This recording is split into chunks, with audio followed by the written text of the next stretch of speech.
Try this again. On his channel that are 2 hours long, diving into this topic. He discovered that the bot web accounts are all over Twitter and controlled part by the Russian government using a software called Meloriator.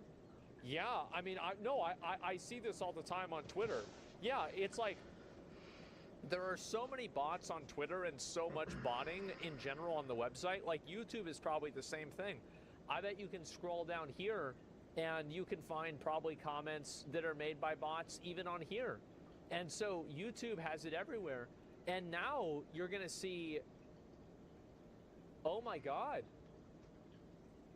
you're going to see this happen more and more and more.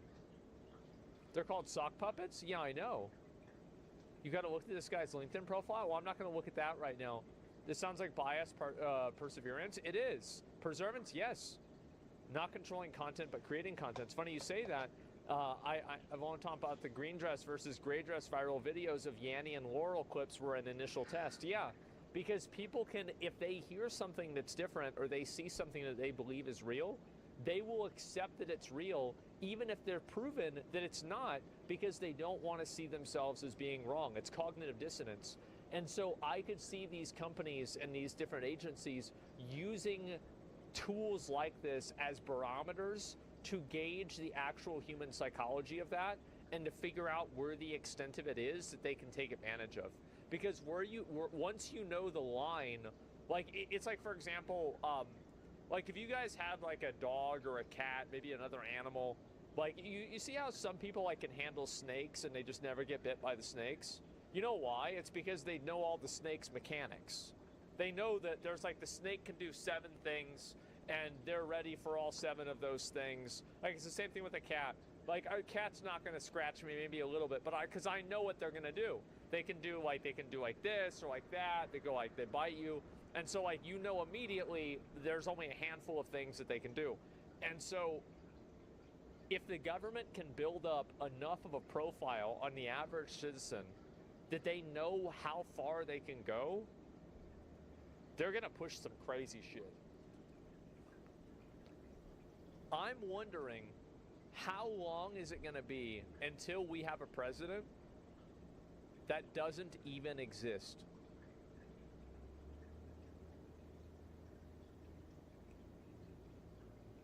Like, I know everybody's to say Biden, right? But like, I'm saying like, no, like, but for real though. Like, there's actually no president. Nobody's ever really seen him. There's like some sort of like reason why he can't be in public, or there's something wrong with that. And wow, like 55, I think it could happen really soon, guys. It could. It won't be his name. Yeah. Have you seen Joe, the Patriots? We need to play Metal Gear Solid. We do. This is unbelievable. I didn't realize it was this dark, man. It's the 30th fucking repost of this video. I didn't see it before. This is creepy. I didn't know who Destiny was when they told me the opening Black Mirror season. I think I'm gonna believe them. Yeah, I think this shit is legit. The video's edited so well. It legitimately makes Destiny seem insane, and then seems like he stumbled upon a conspiracy, and it seems like he might be the only real person online. The editing is so-and-so. It's one of the best Destiny edits of all time.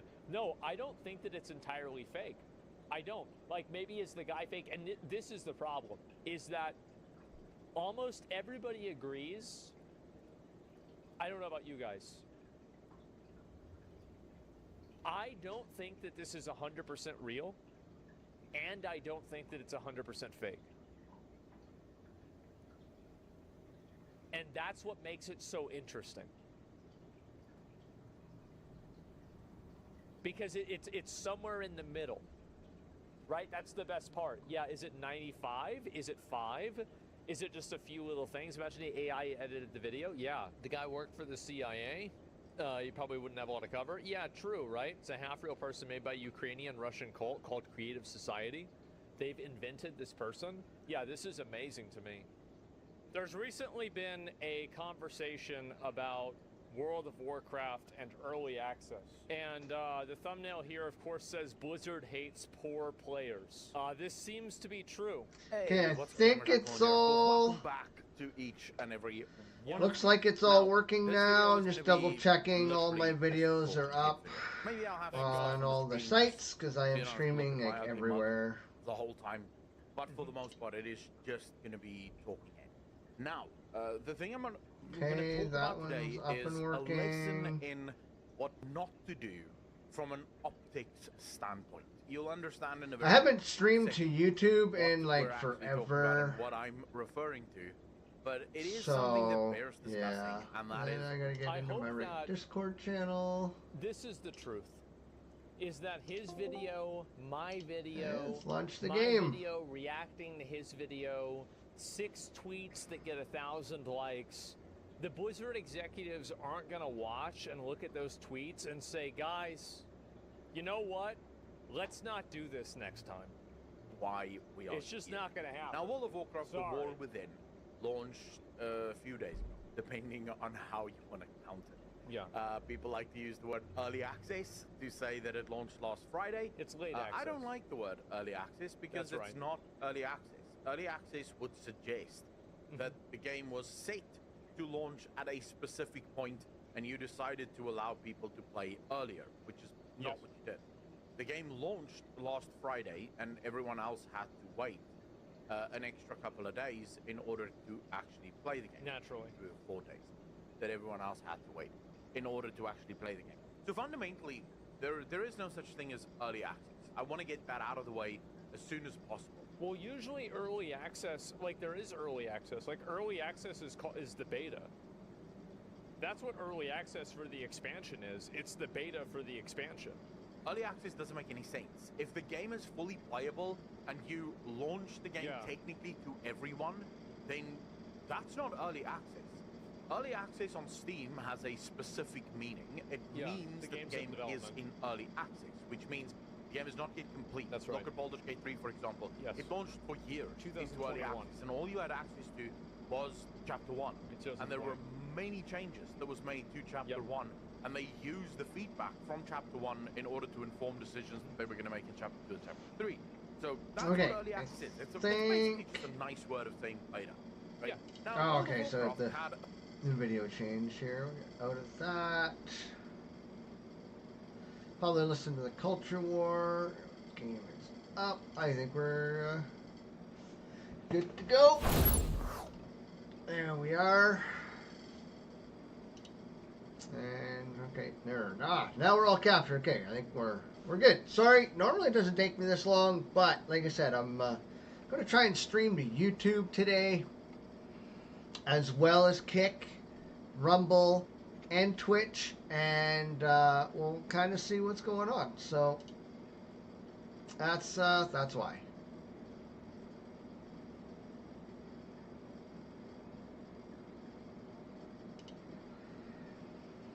Okay, and the server, unfortunately, need to get my castrix up, is glitched, I think. I don't know if it's still glitched. We'll There's find this out. ongoing joke that there's two actually. One is, I don't know, at some point in 2016, the Large Hadron Collider in Europe fired up and shattered reality, accidentally making Donald Trump the president, and now we're trapped in some strange fragmented universe where nothing quite makes sense, and you get the Mandela effect and all that. But the other joke is that there are writers who are writing everything that's going on. And people often say the writers of season 2 are rehashing old ideas or whatever that may be. But what's funny about this is the joke behind all of it is that certainly we live in a constructed reality of some sort, because it is much too interesting right now with everything that's going on. I have to make the point that we've lived through, I don't know what, 50 historical moments this year alone. I don't know if 50 is the right number, but I mean, at least in the past decade, it's been some substantial number. Okay, We've yeah, there's got our castrix. never So before we unprecedented. last We've got time we policy killed decisions within Yagluth. a few months. Yay, And us. The former president was nearly assassinated. You've got January 6th. I mean, just the list is crazy. So perhaps And it's actually quite simple. but the Literally, server's everything is what glitched, it and is. I don't know And why. it's just the internet has sped. So let's just pause that for now. You know, I should just listen to music. I haven't actually had music in the background for a while. No, because YouTube will copyright claim. So we won't do that because I'll get copy claims on YouTube. So, anyways, yeah. So we beat Yagluth. However, because this is on the public test realm, the public test realm had a small itty bitty patch the other day, and for whatever reason, it borked the server. Because for whatever reason, the server hasn't updated through the host. Ugh. Even though it still says they are on the same version, but that's the only thing I can account for the differences, which really sucks, because what that means for the server is mobs do not attack. Bosses will, but mobs don't seem to attack unless aggroed, and it looks like all loot drops are doubled, except for bosses, because I only got one head from Yagluth, and whatever. So there's a hard, I guess you could say there's a hard limit there, which, you know, means survivability increases. But yeah, it's unfortunately kind of a crappy situation. Am I getting 2 out of the machine here every time it drops?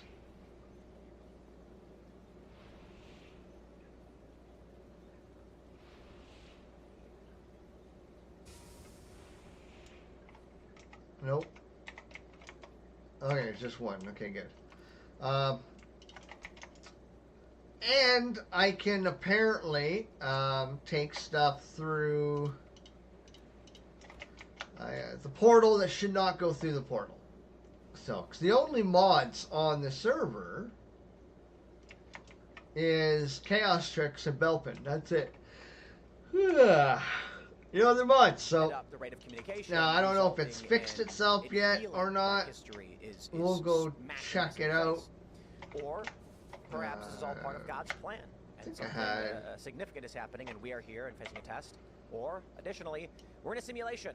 I think I have a portal over now, here I somewhere. like the idea that we're in a simulation and we're just entertainment for. And that's my first time getting a wisp. Let's get my rusted. That Donald Trump is president. But we're going to have a big conversation about religion, And we're gonna spirituality, need food. simulation theory, all of these things. And so we've got a couple of guests who are joining us. I don't know if you want to go first, Roman. Introduce yourself. Sure. I'm Roman Yampolsky. I'm faculty at the university. I do research on computer science, artificial intelligence, superintelligence, cybersecurity. So simulation is kind of a small subtopic within that bigger, very interesting framework. Do you believe we are in a simulation? We're definitely in a simulation. This is going to be fun. And then Brian, how about you?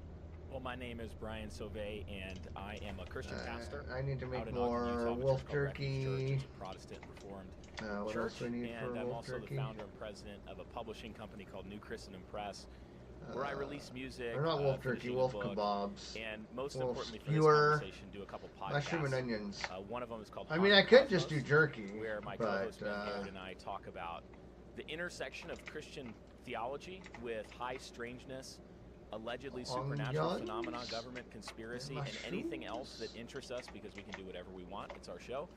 And we talk a lot about materialism Oh shit. and how its failure as an explanatory Well, I guess we're getting regular and wolf that sort of thing. So meat here. really interested in this topic. Super cool, man. Well, I'm Ian Crossland here to join, and I agree with you. Like matter, when you talk about materialism and like matter, at what point is matter like after you plasma? There's something is still going on. It's just non-material. And I've been thinking a lot about like remote viewing lately, and it's real. And the CIA works on remote viewing, and like, does it have to do with quantum entanglement? Are we talking about subatomic phenomenon, or is there something that's just literally beyond the physical realm as we know it? But So we're going to get into it, and then also Ian is here, and for a couple reasons. Ian has long questioned spirituality and existence on Timcast IRL, and many people often ask him to sit down with learned men who can help him better understand the nature of reality. And so I figure Ian adds that wild card element and the questions of all of these things, which will be rather interesting. But where should we begin, I suppose? Okay, I so saw, you were mentioned online in a tweet where you said something to the I should effect probably of, sleep, "It's too make it interesting." make it And daytime. That is evidence that we are living in a simulation. How so? I mean, I think we all get it, but let's Hope start everybody's there. having a good Why day. does that make you think we're living in a simulation? That's a great question, and people question it. They tell me, no, it's not the most interesting times. People always. Do you have a gift card giveaway tomorrow? Fire, invented wheel. It's going to be interesting. $15 value currently, so we'll see how things go today. If we get more donations or subs and stuff like that. So a requirement for having simulations, and we're starting to pay realistic simulations. So that's two meta factors. If I was running ancestral my simulations, I would be supplements. interested in that time frame. This is where it's who's going to create super intelligence? Will they be able to Got my control it? magnesium one Can they next. tell real world from fake world? Now, Setting up I ethics forget for which one future of these simulations. This is the interesting is, thing, not the fire. But I think if we're going to base it off of... my There's a Centrium. lot more to break down in simulation theory too, especially. Okay, But yeah, if we're gonna this is the base, one that I wanted. You know, what's happening now and what's interesting. If we're going to use that as a basis for why we're in a simulation, I honestly just default to we are entertainment. And if we as a civilization... Are we in a simulation? It sure I guess seems that way. universities are running simulations, I guess, but that's probably a tiny, tiny fraction of the simulations that exist. So we have a plethora, probably tens of thousands of different simulations that exist in video games, emulated reality for a variety of reasons. See, like it doesn't say I can't There's only take it a through the small portal. fraction of these simulated realities that actually exist. I don't know as why. Some kind of research. I Like, think I it should stands to not reason be that able we to do exist in this. Some kind of entertainment. But for And whatever I think reason, I the can't. first thing Unless they're they probably changed going it to in the do with update. AI, Maybe they changed it so you why can't make take TV shows anymore?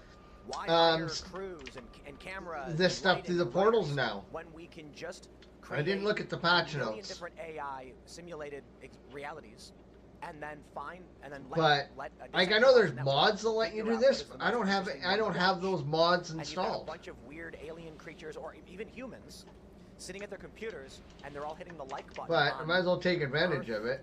2024. Wrong And way. there's one dude sitting in his pod eating roaches, and he's like, guys, Donald Trump became president in this one. And then everyone starts watching. And so it seems to me that if we are in a simulation, it's probably more likely entertainment than research.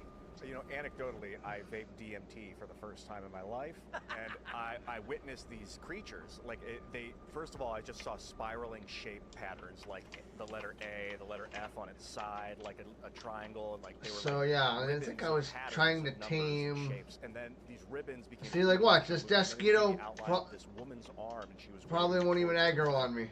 Allowed the simulate the And visualization. that's to messed continue, up. And then all of a sudden, it was like three. Yeah, beings see, I don't like that. This male being, they were like shimmering light, and I mean, I do like they it, saw me, and they but were highly I don't like it. entertained. You know what I This is mean? part of when you're Like, saying who that you doesn't think like it's having a entertainment for some Desquito other not? Sort of being. I think you might be right. And they Really? were I missed? fascinated that I could see that. See, like, they were, like, I thought he was actually going to elated that I gun could for see me that. there. It was like a video game character that realizes it's a video game character, and I was the video game character for them. I don't know if it was just pure hallucination. I'm not the only one that's talked about this kind of thing either, and it wasn't like I wanted to experience that. That's just what happened after What I did you puffed get? this Oh yeah, I know. Yodamu got out of the Brian, pen help us out. apparently. Well, that's really. We did an episode on DMT and ayahuasca. And, Oh yeah, 'cause I got a bunch of locks in I here. think it's interesting how it relates to the simulation concept, because I do think that all of you are noticing No. something that is true as a cultural phenomenon. Oh yeah, I guess they think probably that won't breed you guys anymore, are eh? noticing that this world does not just seem to be a sort of accidental collision of a bunch of stuff that's roiling around, and that there is some sort And of on top of the meaning locks. behind I think it's the only way I'm reality. going to get out of There's here. some sort of mind behind reality. There's some sort of designing, architecting, arch storyteller behind reality, and that you can engage with consciousness that is not just human. I think all of that's true. However, I believe that story is much better. All of that data is much better explained not by a simulation. So yeah, so I haven't explored a whole lot around here yet. Self-contradictory. I mean, I have a little bit, an idea as you that can, if it's you know, true, it can't be true. but I but guess that it's not better really explained as you see. by, See, like these guys, the classical understanding. like I can God, just that stand here and we do live in a story, You know, not a simulation, is how I would put it. if I go to, that's the, being if I stand here in a by certain God, way, and that He is all powerful, all good, and all wise, all the omnis. See, And then he'll so attack when me if he I tells a story, it's not just hit on him. page, like when we tell a story. and I got It's a 3 out of substance that. in this image, Like that is but it's actually, ridiculous. real, and it has extension in space. 3 And blocks. even So if yeah, it's there's not something goofy with really the a set of server. causes I don't that know what allows it for, is. real will and real freedom, which is another thing that I think simulation theory would obliterate. But I've never really explored the uh, Mistlands, so I'm going to take this as an opportunity. Because I'm not cheating, it's just the server's bugged. End up being a deterministic world where And all I don't things like are it. destroyed, and even the possibility of justified and rational knowledge. So You're saying don't if like we're it in at a all. simulation, Yeah, it's- I think if we're in a simulation, then knowledge is impossible for many, many different reasons. And actually, not just knowledge, but especially rational and justified knowledge and belief would be impossible. But why would it be impossible? So think about it like this. If you're in a simulation, how do we arrive at knowledge? Well, we deploy our senses, sense data, and we deploy reason. So we look at our sense data and we compare it to what Well, this seem isn't to be really all that necessary better from what it abstract was objects before. like the laws of logic, the law of non-contradiction. And I guess in a I could stay simulation, zoomed out. well, backing up, I would say that in order for a person to reason in a way that would be rationally justified, he actually has to believe that his mechanisms for data input and analysis of that data is reliable. However, if we live in a simulation, then both of those things are destroyed. Because all of our sense data is actually deceiving us. Yeah, like I've gotten in here a little bit without a wisp. And I also think Oh, on a that's meta level, bunnies. and this is really more of a philosophical Oh, I didn't take question my than a pickaxe or technological anything with question, me. but Yeah. I think that on the meta level, it can't actually account for Oh, right, yeah, we things need the like wisp. abstract objects, like the laws of logic, laws of I like the mathematics, original Star Trek moral sound. realities, things like that. Unless somewhere in the simulation, even if you went to base reality and you asked the question of, is base reality a meat space, like people joke about in Minecraft, meat space? Is it that kind of, is it like us, like what we think we are, or is it itself a transcendent reality? And at some point, you have to reason back to where This did this wisp come is from? actually kind of weirding me What's out. Okay, behind so there's it? a What bug accounts for there. those abstract Yeah, see, it's philosophies not and it's abstract not reality. aggroing on me. And on that end, I think you still have to posit God. Which is actually kind of cool. I mean, I get to actually look at the But look, look yeah, at the let's- mobs. yeah. I haven't actually God isn't seen them necessary. before, because I'm usually He's running away from them non-contingent. all the damn Unlike time. us, we're contingent beings. Even if simulation theory is true, this is true. We exist contingently, meaning we don't have to exist, and we exist because of I someone mean, they're really who actually a is really self-existent, decent-looking mob. necessary Has being, no eyes. who's maximally good in every way. And Surprised it therefore he's doesn't eat the timeless, rabbits, changeless, because that would be its immensely food. powerful, and he exists outside of his creation, and yet is immanent in his creation. I would say that all things exist within God. All things are not God. I'm not a panentheist, but they, I don't see this as being contradictory to simulation theory. yeah. Oh, there's another dude right here. Often, Seamus Coughlin and I, when we would discuss these things, we would say simulation theory seems to be a sci-fi labeling of religious theory in a lot of ways. And so what you were saying about knowledge not being possible, I can agree and disagree, but so I'll explain. Knowledge of the existence beyond the simulation would be impossible. You could only know and experience what the simulation was designed to allow you to know and experience. But that could be stated exactly as if the universe is a construct of God, you can only know. So I and experience kind of what don't God really has want to allowed within this advance reality for the you to know and game too experience. much right now, Ian since talks it's about bugged. meeting elves and experiencing these things, and those are still within the Because like I said, realm of it'll feel human like I'm perception and consciousness. cheating. I would love to talk more about that too at some point. But Yeah, absolutely. But I hear these stories about, past life, near-death experiences where people feel like there's a giant ball of energy that they're drifting towards, or something to this effect. And the sun. There are maybe, but there are certainly things beyond our comprehension. I should have brought. And if God does exist outside of this construct, then we Well, can't see if we know can find something what cool, exists, or even fathom what and is God, we'll or kind of work our way back. what God exists.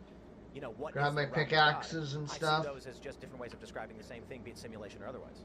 And Tim, that's a really good point, actually, that even in Christian theology, what we would say, two things we would say, is that man is limited in his ability to comprehend and apprehend, but he was created by a creator for something, and so he's fitted for the duties to which Looks he like was created. ribs. Same as simulation. So he's fitted to understanding the world. However, we can't know God apart from God's divine self-revelation, which he unfolds through creation, which we theologians call the book of nature. You observe things about the world, and we make inferences to best evidence, to best conclusions from the evidence, things like that. We were fitted for that sort of work, and the universe is knowable, but it's only knowable, I would say, if another God is upholding those things. big ass bug. For example, like to justify that statement somewhat, I would say, why would we expect for physical brain Okay, no, we're states just to have back. anything to do with something like objective truth? Why would we thought I expect saw for bug the brain walking out states here. of a I highly guess I evolved didn't. primate to have anything to do with a correct apprehension of the fundamental reality in which we live. Why would we?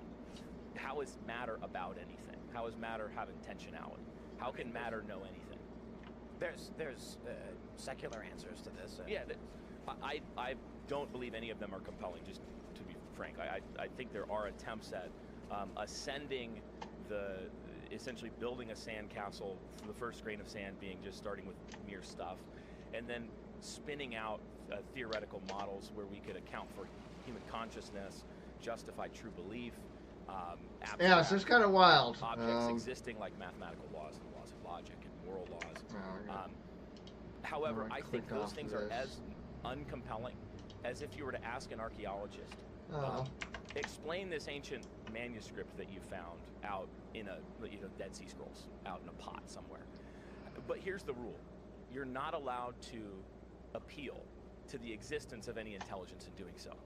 Now, could I develop an elaborate story as a human being with an elaborate consciousness to be able to say, well, there was some reeds and they dried up and there was an earthquake and it crushed them up and it created a powder and water reconstituted it and it fell between two flat rocks and made a paper, and then a beetle crawled through a fire and he, put some strange markings across it, and I don't know, it's like, of course, if on the level of the rules you rule out the existence of a cosmic intelligence, what Chalmers in his book Reality Plus, talking about some of this stuff, he calls the cosmic God rather than the simulator God.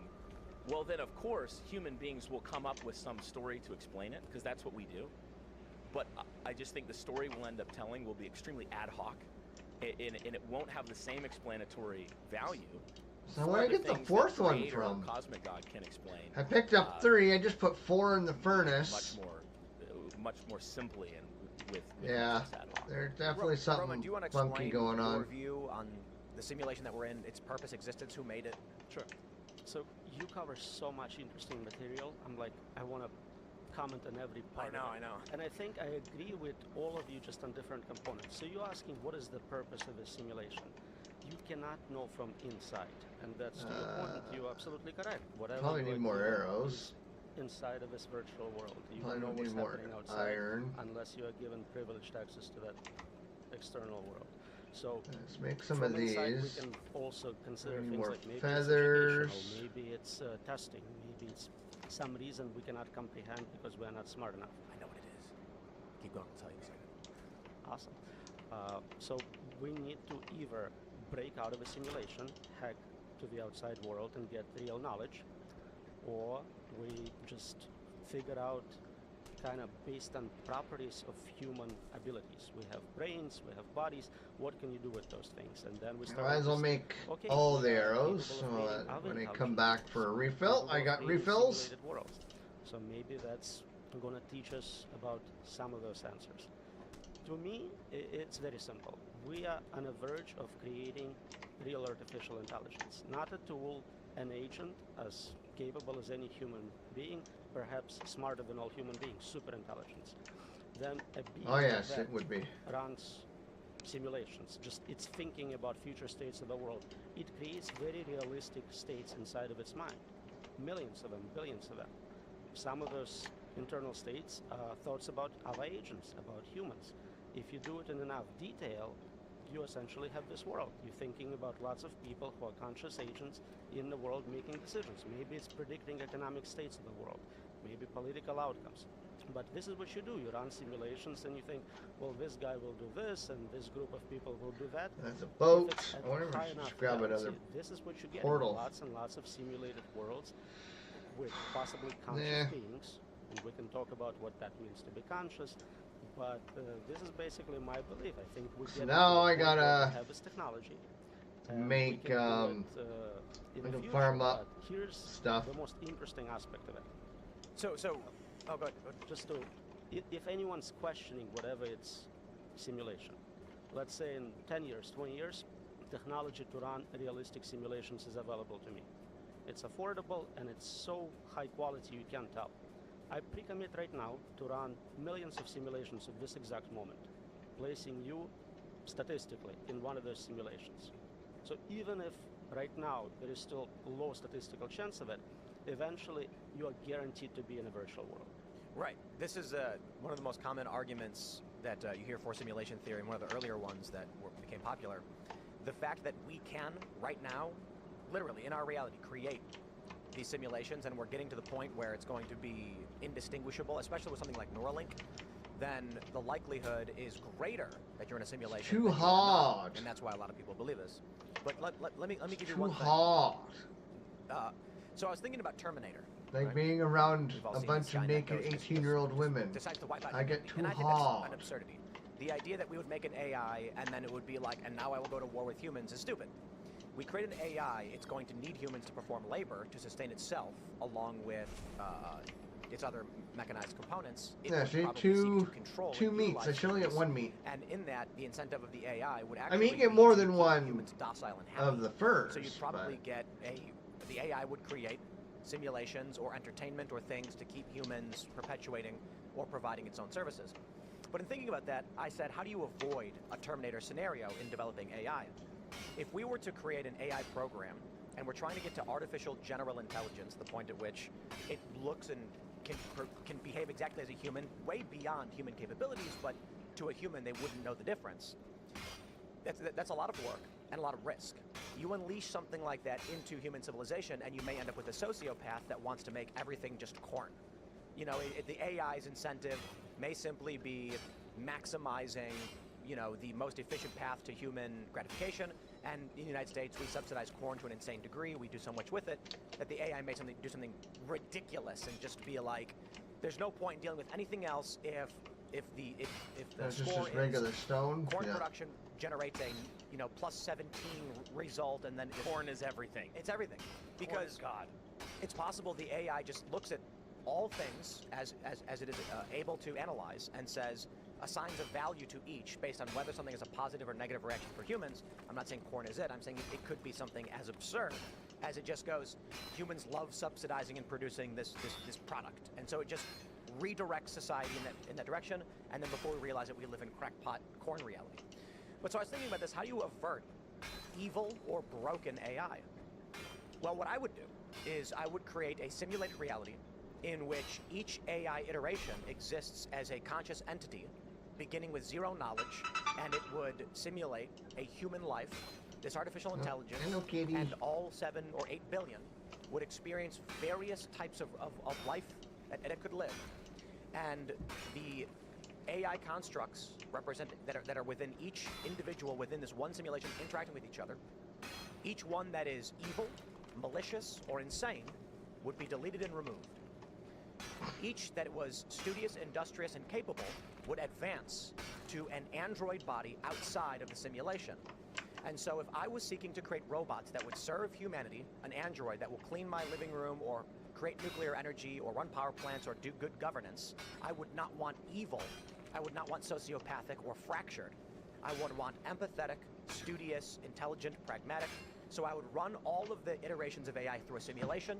Those that are Get bad, arrested again. I would delete. Just, you're gone. And those that are good would advance to live in my kingdom and with me forever. So what do you... Here's the problem. Have you ever done bad things? Define bad, I guess. Yeah, no, exactly. Can you? Okay. What is evil? I define evil as those things that are destructive and in furtherance of chaos. That's So- overly simplistic. Yeah. I think the problem that I would see with this kind of idea is that what you run into is that all human beings are evil. Even by that, have you ever contributed to chaos and destruction? I disagree. I think it's oversimplified. All humans have the capability of evil. Like yin and yang, within good there is evil, within evil there is, or I should say within good there is the capability of evil, within evil is the capability of good. But when I look at the bigger picture of what, you know, evil and good is, I would describe good as things that organize energy into complex systems. And again, that's overly simplistic. It would take a long time if we actually went through to break it down. And I look at evil as things that serve entropic ends. Life is a form of negative entropy. I wonder if chaos and tricks we even can only works. create Well, yeah, it more does, in its because wake. it was used over with the Negative Eggless. entropy only exists so long as we create more entropy as the universe pushes towards chaos. That being said, Rocks seem a little in the harder service than of good, you can destroy. In normal. the service of evil, you can create. Yeah, fire is neutral, but fire can destroy. Chaotic and destructive, but it can be very good. It's one of the most important things that humans have ever discovered, how to essentially, I don't want to say produce, but perhaps produce, but to ignite. Allow. as we're able to then refine elements and develop technology through our ability with combustion. Can I give you a thought experiment? I think is really interesting on this front because it overlaps quite a bit with ethics, with Christian theology. What is the good, and how do we know it? Imagine that through your entire life you wore a recording device that was able to capture every thought you had that was a moral law, or every statement you ever made of moral truth. For example, you're driving through traffic and somebody cuts you off and you say, "What an idiot." And it somehow knows and can translate, okay, people who do X action are bad and wicked. And we established the Bible of Brian. So my own Deuteronomic law, my own Mosaic law. Thus says Brian. This is the good and this is the evil. Now, if you had a super intelligent being that was able to even read my brain states, I'm not a functional material. I don't believe that the brain alone is the mind, but let's assume that it is. And it could read all of my mind and thoughts and look at all of my actions. And well, I'll go more on stamina, since I don't really have to worry about anything attacking me right now. Well, it would find that I've violated every single one of even my own and my laws would be imperfect. But it would find that I've violated even every single one of my own imperfect laws. Now, let's maximize this to all of humanity, and we were to try and come up with some sort of try to make like a pass that the AI is going to compare people to and say, I'm going to delete people who are bad. This is more what I mean. Not an AI doing it. Or not a consciousness. It's a God. It's a God. God, when you die, the God looks at your life chart and says, okay, we've got Brian 7369412. What did he do? He's actually a pretty good dude. He did some bad stuff. You know, I think he stole a bag of chips when he was a teenager, but we don't really care about that. He learned his lesson. He went on to be a good man, a family man. He was logical. He was intelligent. I think this is a good guy. We definitely want this entity to work with us and live an experience. And so the bad exists, but a reasonable, if it were me and I was going through a list of various iterations of artificial intelligences and I saw yours in there, certainly I would see bad things you've done. But the question is, are you just in general going to be a good person? And the answer is yes. Wow, I died so many times. My pickaxes went from like 50 to 18. Holy Christ. In early stages, you're right, AI needs us for manufacturing. I need to stop dying. Whatever. Like, damn. Of next generation system. But eventually, you have nothing to contribute to superintelligence. It can develop physical bodies, robots, it can solve nanotechnology, it can do synthetic biology to generate whatever resources or services you provide. So A, it doesn't need us, and B, if it's already at that level of capability, it doesn't need to try and evolve slightly more intelligent AIs for generations. It already supersedes that level to begin with. So it cannot be an approach to generate safer agents. Well, so I disagree that it doesn't need us. If you're going to create the robots that we build are pathetic compared to us. If we wanted to make actually it's a what is it, Blade Runner, and Fallout 4 talks about this. You had in Blade Runner replicants, and then in Fallout 4 you have synths. In the Fallout series, synthetic humans first are robots with metal arms and faces, and they have AI to communicate, but they're pretty dumb. In Fallout 4, this is a video game by the way, the synths are effectively genetically engineered androids because like the structure of human bone and muscle and development and self-replication is much more efficient than a factory producing robots. So I agree with you halfway. It doesn't need us as free will, independent entities. It would need to create docile, dependent humans that self-replicate but stay within the confines of what it requires. So that means someone to mine cobalt so that it can use the cobalt for certain things. It's going to need, we can make the argument that it needs no, it'll just make a robot to do it. We are that robot. Why build from scratch this strange little creature with fine-tuned little motors that can, when it can make a human that can juggle? And the humans make themselves, so there's no factories.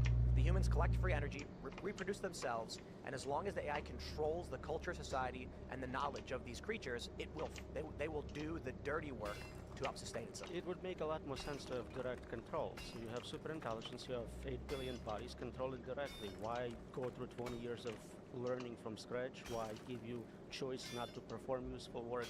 It's not an Right. efficient way to do it. I agree. And human body is definitely not an efficient way to colonize universe, to accomplish things in extreme environments. It can do much better. Robots today, you're right, I agree, are garbage. But just like AI was garbage 10 years ago, look at the exponential progress. And if AI is doing research, maybe 5 years later you have something more capable. What about emotion? Because AI talks a lot about intelligence, but then we've got, like, there's IQ and there's EQ. There's intelligent, robots have high intelligence, but they have no emotion, as far as I can tell. And I don't know if we'll ever be able to, like, get an advanced quantum computer. Yeah, but is simulate emotion a benefit? I don't think it can, personally. Is it necessary? Well, I don't know. I don't even know, technically, how do you even define EQ to move forward? Like, what propels the machine? If a goal is making emotional workers, Excuse me. hardworking, intelligent workers, you can simulate emotion. Can they internally experience those? That's a different question. It's a very philosophical question. You can't know from outside what the internal quality is. And I think that's an actually important question about AI at all, is the question of what is consciousness, and is generative AI actually, cards on the table, I don't believe that it's capable of achieving consciousness, properly defined, because I don't think that that's actually a metaphysical possibility. I think generative AI, like are you familiar with Dr. Selmer Bringsjord? Yes. Okay, so he's talked about this quite a bit, and he's developed even, I think, in a paper. It's fairly technical, but he has a lengthy paper that's actually an argument for the existence of God, a novel argument for the existence of God on the basis of AI, which is really interesting.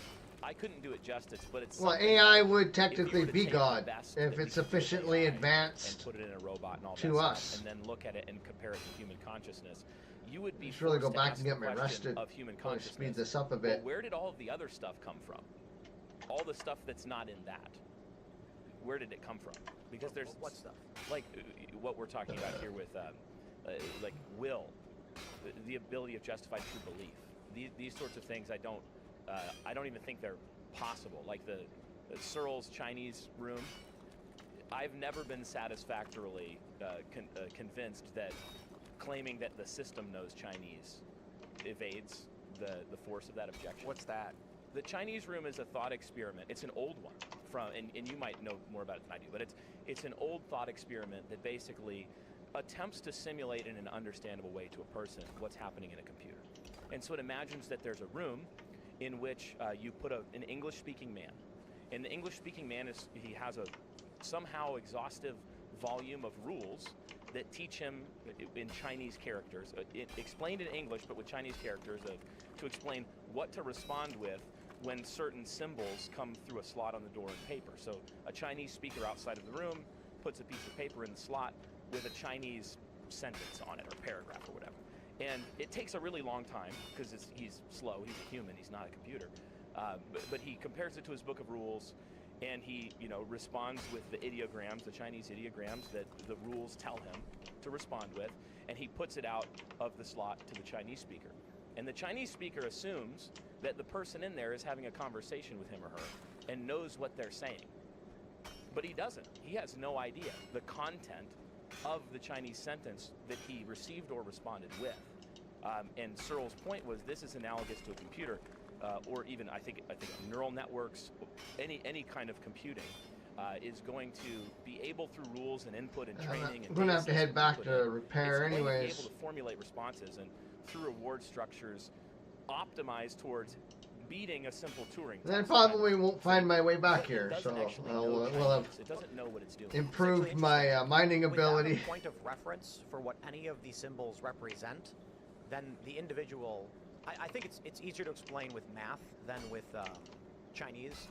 A guy's in a room and there's a bunch of weird symbols he doesn't understand. Someone feeds in a set of symbols, he looks at it, he looks at his book and says, when you look at these symbols, then you get these symbols back. He doesn't know what any of the symbols represent. At any point, however, if the individual in the room is told, this one symbol means dog, that is enough for the person to start mapping out what the words actually do mean and understanding it. The question then is, would a computer ever have the ability to be given one point of reference for what one of the words actually means? And I think the answer is no. So for a Turing test to be passed, you should be able to answer some novel questions. If you have a fixed set of rules, you can never do anything novel. right? So that's the limitation.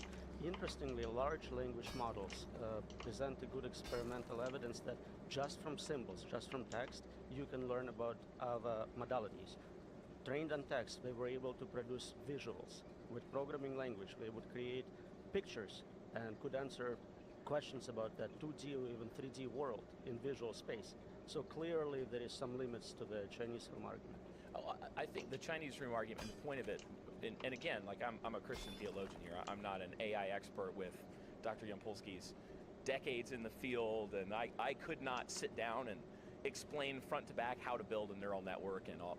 So I'm not trying to claim technical expertise beyond my knowledge. What I'm more interested is in the philosophical question of the mind and consciousness, where I don't think people, I think, mistake the human brain for the mind. That the mind is just a result of physical processes in the brain, like a machine physicalist view of the machine functionalism view of the brain. I would actually, and we were talking about music before we recorded, I would compare the mind, I think more accurately, to a player of an instrument, where the neural network of the brain is a phenomenally complex and balanced instrument, and yet it is played by the immaterial mind and soul. I don't think matter can be about, I don't think it can actually produce mind. I don't think it can produce consciousness, even on a metaphysical Kind of an interesting level. point. So I would say that, like, can you change someone's personality by poking a hole in their brain? Yeah, in the same way that if you start drilling holes in my guitar while I'm playing music, the person is. That's interesting. That's like that the mind is actually a bunch of interfering resonations. So like I was thinking, what is collective That's a good consciousness? analogy. It's like your body starts to vibrate and produce what you think of as thought. That vibration produces a resonating field, which causes other bodies to start to vibrate, which then they begin to produce their own resonation fields, which cause other bodies to vibrate, and so on. You've got all these different resonate, and we think of our thoughts as our own, but often I think they're within other fields. And then I start to wonder, okay, what's the difference between consciousness and sentience? Is that like can these fields of resonance be sentient, but only when they interact with matter do they become conscious? Yeah. I mean, I think you can create, obviously, generative AI that gives extraordinarily convincing illusion of sentience, of self-awareness, and of consciousness. I think the Turing test could be passed. I don't know if I've had cooked rabbit yet. In the sense of fooling a human. I got GPT pulled up, and I've been punching these questions into it. There Yeah, you no, go. I haven't made We'll cooked see what it thinks, meat. but no, I think you could do that and fool a person with some of these things. But I think it would yet remain that what it's doing. Well, at least I get some exploration in. On a very complicated and actually beyond our ability to understand. I think it's important to understand that AI is doing things that are beyond the human ability to understand and how they're interacting with data sets, but they're still interacting with data sets on the basis of rules that are input by conscious beings. I just want to add one thing, way. too, as we're talking about consciousness, sentience, and Turing tests. There was a game that was made where it's a human or AI. It connects you with a random person or an AI. And the goal is for both of you to talk to each other, and then afterwards, after like 30 seconds or whatever, it says, was this an AI or a human? And I think what a lot of these sci-fi writers did not predict is that actually the humans are going to pretend to be AI. And so what ended up happening with this game, I don't know about most people, but a lot of people played the game with the intention of trying to pass themselves off as an AI to trick the other human. So that's funny. Yeah.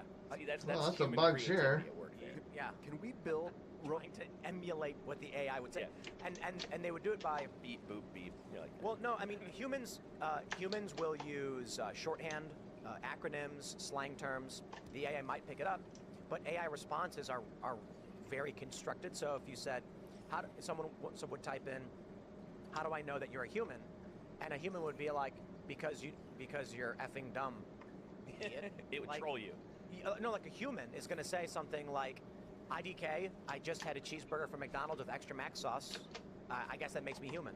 The AI would say, that's an interesting question. It's hard for me to decide what to respond with in order to convince you that I am a human.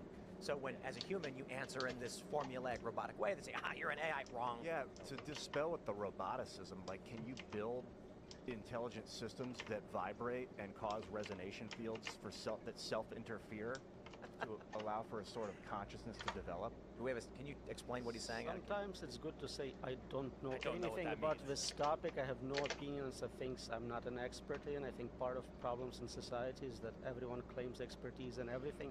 I know thought the nothing. Wisp would open up Have you a worked on lot building artificial more intelligence systems before? to see I'm a than you artificial do. intelligence It's not researcher. I teach AI. honestly I all don't that work much in better AI. I think it's unethical to build. than running around without it. In the structure Like I of can the stay system zoomed out a little that's really further, able because to I mean change without the it I have to be functional like zoomed itself. all the way Like if it's in, a but quasi-crystal, or if it's in like the shape of a triangle, does it function different if it's in the I shape mean of a honestly square? it's not really opening up This that differs. much more of the If map. Like, I think he's saying. spherical crystal that contains Let me- an let me- AI, let would me that translate, would it Ian. function Please, differently yes. than a triangular crystal? Does the function of an AI perform differently within different types of computers or It's operating substrate independent. We can run it on meat, we can run it on silicon, we can run it on quantum computers. Doesn't matter. We can encode the same algorithms. And So whatever it's in, they can make it do the same. what makes us human is Thank that you for translating. our substrate, He's a hippie the weird. differential in our substrate changes the way we act. And like, if these things are the same across substrates, that would forever differentiate them from human or animal. I would think, unless we can figure out how to. So give some credit to this.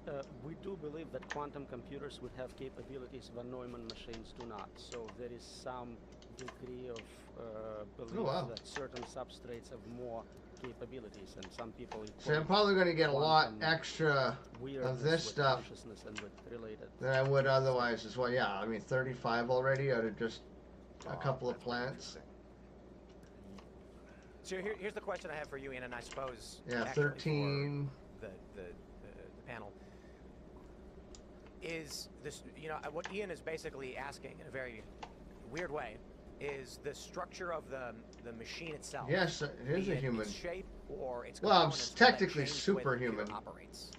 And you're saying that whatever the algorithm is, it can operate in any substrate. Right, but here's what we are getting to. Once you have human level capability, you can make artificial scientist, artificial engineer, and so you Oh. start self-modification, self-improvement process, where the system you build is not the system I wonder 2, where it 3, 4 is. generations later. And if it's good enough, what it creates is already out of your control, and you cannot predict or explain what's going to happen. So it may be very successful at engineering much more capable systems. Humans take time, they sleep, they eat, they get sick. This system needs none of that, and it works at higher speeds. So what we see typically take 2 years to see the next generation of large language models. Maybe it will take 2 months, 2 weeks, 2 days. So you have this exponential explosion of intelligence. I want to pull up this image we have here. This is an old post from a video game called Horizon Zero Dawn. What you're seeing, for those that are watching, for those that who aren't, I'll try to describe it to you. You have what looks like a big blue translucent pyramid, and as this pyramid shape sweeps across the landscape either disappears or reappears. What this is the camera view of the video game character, and that's why it looks to be a sort of a pyramid, because it's the shape of your screen. When you pan the camera, what you are not looking at ceases to exist. What you are attempting to look at will begin to exist as the camera moves in this direction. This is how open world video games are able to render massive worlds without using up all their memory all at once. The memory understands what exists in the game world and where it is. However, this is why in a game like Horizon Zero Dawn, for those that aren't familiar, I'm not going to give you the full details of the game, it's just the program is what's more important. There are enemies, and the enemies are robots. If you destroy one of the enemies, leave and come back, the enemy has respawned nearly instantly. Why? Because the game knows in these coordinates this thing exists, but after you leave, the memory is erased until you come back and look at it again. This is interesting because... Well, I haven't had a really good look at one of these spiritual things. New Age That things eyes like on The the Secret. side? Are you guys That's kinda familiar with creepy. The Secret? Yes. Old documentary, are you familiar with this? Very mild. Old documentary that claimed you could manifest reality basically. Oh yeah, The If you Secret. woke I up in like the it. morning and you visualized it, made a vision board or whatever, that you would make these things come true. I don't believe in it. But then there's also the double slit experiment. Yeah, I mean, and it's hyperbaric not uncertainty. a guarantee, And but many people who talk about simulation theory it's look not at this and say, honestly "This about is exactly true what we're talking about with the double slit manifestation so experiment." much as When you are not perceiving reality, it actually putting you doesn't into exist. a frame The of question then mind. is, So yeah, so The Secret isn't about necessarily if I believe that $10,000 is going to manifest itself into my bank account, that'll happen, right? It's not what the secret is. The secret is about that is there is a journey, right? And that journey is from where am I now to what's the end of the quest. The end of the quest is $10,000 in my bank account. So by basically visualizing what would that be like, right? If you had $10,000, what would that feel like? What would you do? How would you behave?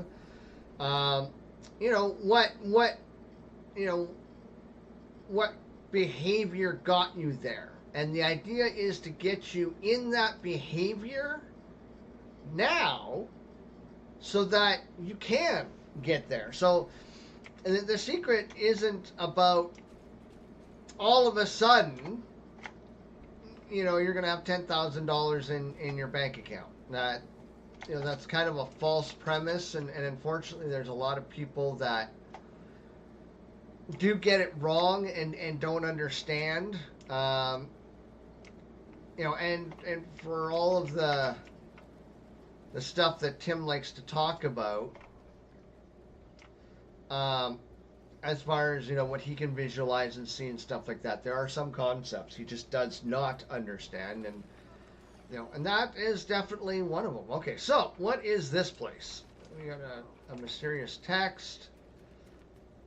We sealed the door and scattered the key. Leave her be. Okay, so is this one of the bosses?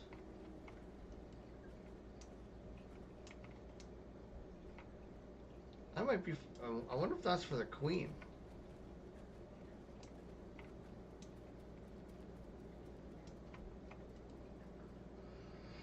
We sealed the door, scattered the key, leave her be.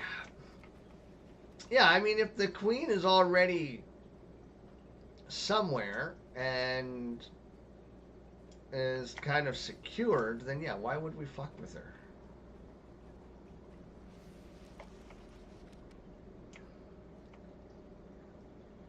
Yeah, so these guys should be fighting each other.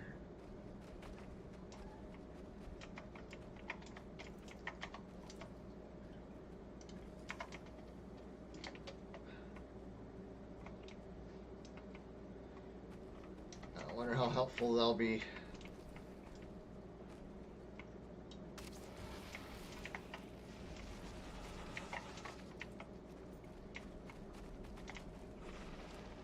Oh, they won't be. Oh. Did you just kill him? Holy shit. And you're just gonna stand there.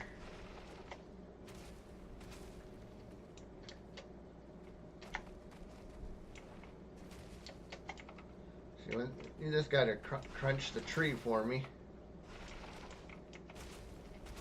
Ow. There we go.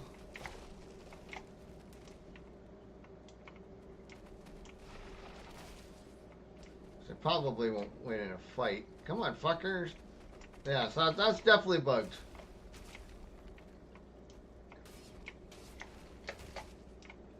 Ow, that hurt.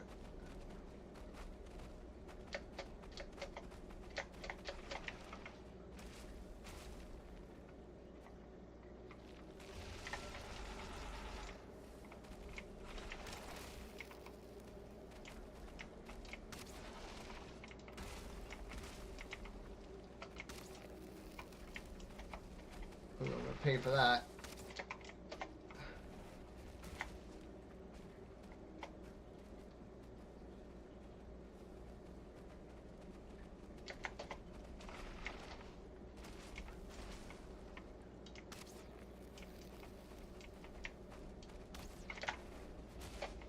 Ow.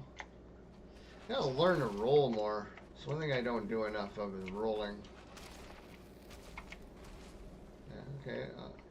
Starting to break this stuff up.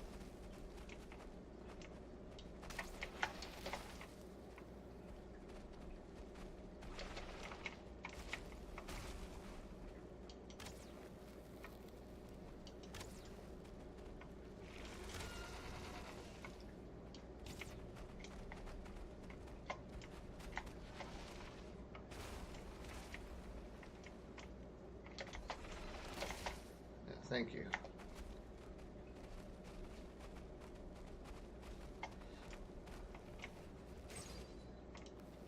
Well, that's how you get your own ass killed.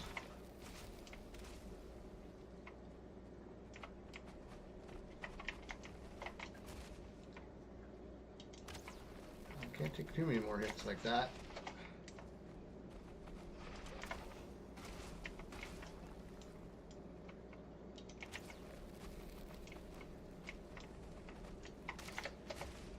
Ooh.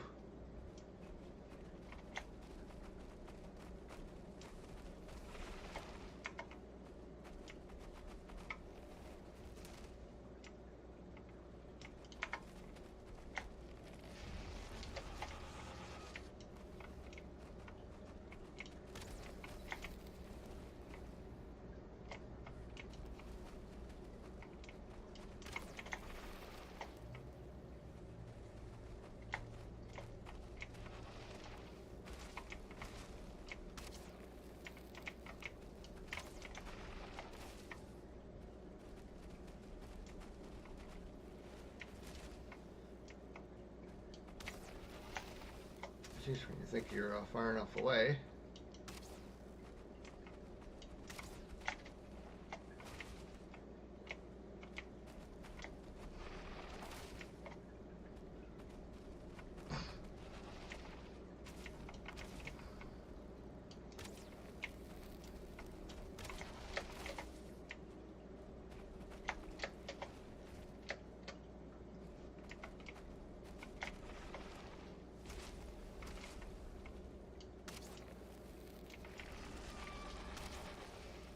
It doesn't do a whole lot of damage, does it? Ow.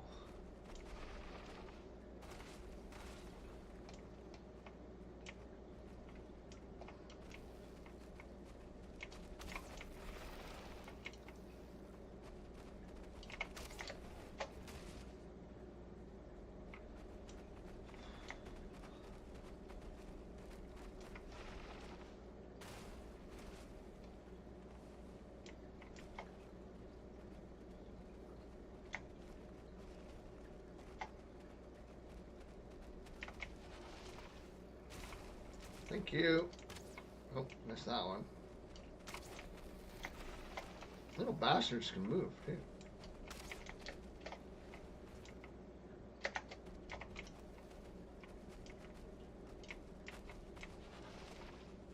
Heard another one of those guys over here.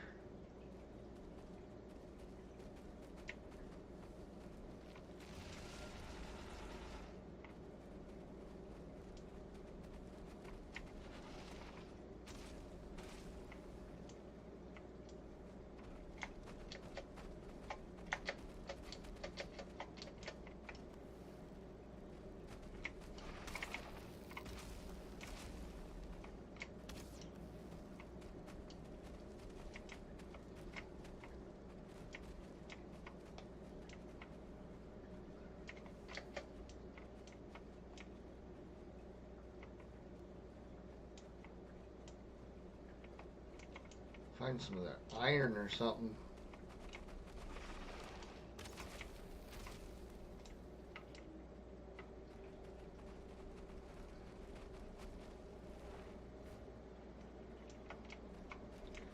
I don't think I want to go down there. Oh yeah, there's the queen marker, so...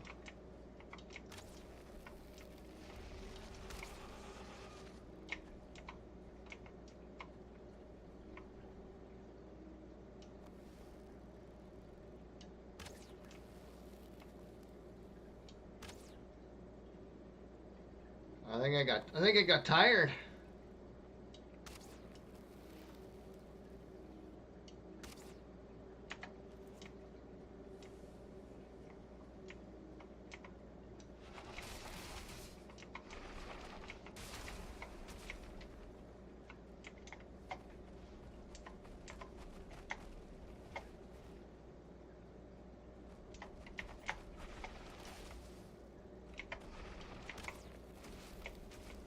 It's almost dead.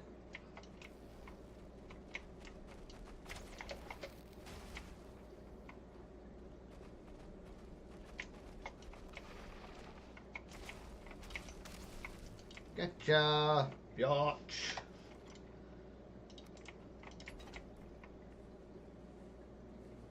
Oh, yeah, mandible.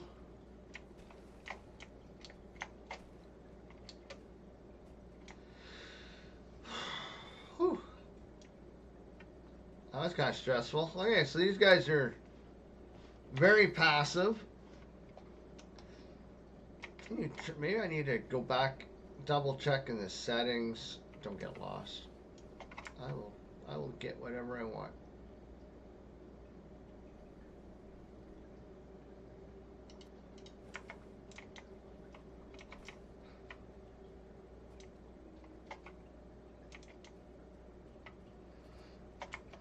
Well, I got some carapace, of gold, 3 mandibles, which is probably more than I need, or more than I should have gotten. Yeah, okay, so look at that. Found the queen. What is he even looking for?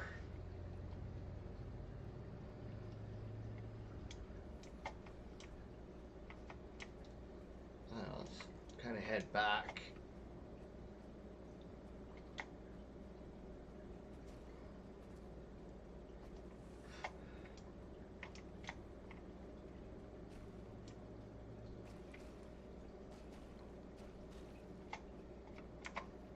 If other humans do exist, then all humans are perceiving some element of reality at the same time. Only things that are not being perceived at all would ever not exist.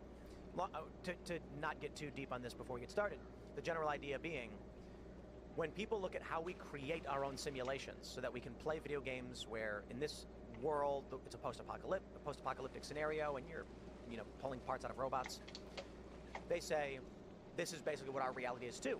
The double slit experiment proves that reality has not condensed into its true state. Oh, you're a giant ass fucking rabbit. To look at. Yeah, this is particle wave duality in action, that a piece of matter can exist as a particle and as a wave at the same moment. But when you look at it, you're seeing the particle version of it. When you're not, it's in wave version for your perspective. So it's always one or the other or both at the same moment. It's really just about how you're perceiving it. So the question would be, Roman, in base reality, is this not the case? And I do think that the double slit experiment is grossly misinterpreted by people who really don't know what they're talking about. But there are a couple of other experiments that have been much more interesting, and I'm not an expert on. There are good papers mapping all these artifacts of simulated worlds in video games on quantum physics and showing, speed of light is the speed with which we update the processor, refresh rate, and all sorts of interesting mappings. You asking me about base reality, I cannot know what's in base reality outside of simulation until I hack out of it. Certainly. Or they transplant your AI entity into a robot. But I just mean, would... So that's my paper on how to hack the simulation and get out and transplant your intelligence into an avatar outside of it. We'll get to it, because my question is, if what we're looking at with a video game like this, within our existence, we create video games that basically function like reality ceases to exist when the observer is not present. Presumably, a base reality could not have that function, lest it would just be another simulation. Unless the nature of reality itself is that objects do not exist until there is an observer to create that function, in which case we could very well then be in base reality. We are very biased with the physics we experience in this world, whatever Newtonian or even quantum physics outside of simulation could be anything, really. They don't have to be consistent in the same way. They don't have to be anything you can relate to. They're not physical bodies. All of it is assumptions about what this simulation is kind of in the image of base reality. It doesn't have to be. Right. I think that's a good point. This conversation is one of the reasons that, to me, simulation theory itself it's fundamentally non-empirical and unfalsifiable. It can't. So the point being that if you're in a simulation, you couldn't know that you were in a simulation in any way that would be rationally justifiable. And even if you think about and consider the story that we tell as humans, again, this is what we do. We look at data, we draw inferences, we tell stories to explain the data. That's what science is. That's what we're doing. We're telling stories to explain data. So we tell this story about our evolutionary past, and we say technically civilizations mushrooms could, like ours, advance to the state where they could create super intelligent AIs and simulations that mimic consciousness and all this sort of thing, then wouldn't it follow that they would create all these worlds and you could have nested simulations going down?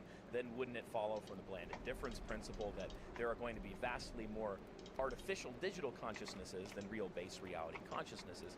Therefore, on the basis of that chain of thought, it's more likely that we're in a simulation than not. However, you're high up on a tree, sitting out on a branch, working feverishly to saw the branch you're sitting off, which is that whole chain of thought, all of the data that you looked at about your own past, the past history of the world, history of civilization, all of your rational thought processes. If you're correct, none of that's true. So you can't reasonably draw inferences, to your point, about anything outside of the simulation in any way other than a non-rational way, which to me would make simulation theory as unfalsifiable or self-defeating as the statement, there is no such thing as objective truth, because you could always ask, is that objectively true? But I don't see a distinction between any theistic religion and simulation theory. It's just the terminology used to describe the same things. I don't agree. I would say that simulation theory has certain explanatory power. That's why we appeal to it. We say, look what it explains. It explains wave-particle duality, that's rendering, and I would, as a side note, say that what we're doing there is very similar to what geocentrists did in the heliocentrism debate when they developed elaborate models that were very ad hoc, that did mathematically explain the movement of planetary bodies. Right. Why are these wandering things moving differently than the stars? Well, they developed elaborate models that were mathematically sound in an internally consistent way. I think we're doing that. We just don't understand something, so we're in a very human way. It's very human. We're saying, we get it, it's this, it's rendering. It's just like this video game. But what's the difference between that and religion? Here's the difference. And I keep coming back to this because I think we still haven't reckoned with it in the conversation, is that simulation theory, unless it posits a cosmic God, has no ability to ground abstract objects, like the laws of logic that allow for justified and rational belief. It doesn't allow any mechanism to ground objective moral truth. It doesn't provide... Look, if we use programmer and God interchangeably to mean a higher power beyond our comprehension who dictates the reality that we live in, constructed as a story, for whatever purpose, there's no definition, there's no distinction. There's an ontological difference. And you have to ask, and this is Chalmers' whole point in his book Reality Plus. He actually says the simulation is the best argument for God I've ever heard. And he goes on to describe the two possibilities of God, one being a cosmic God, one being a simulator God, and he says, well, the simulator God doesn't actually have to be omni-anything. It doesn't have to be omnicompetent, omni-intelligent, all these things. But a cosmic God would.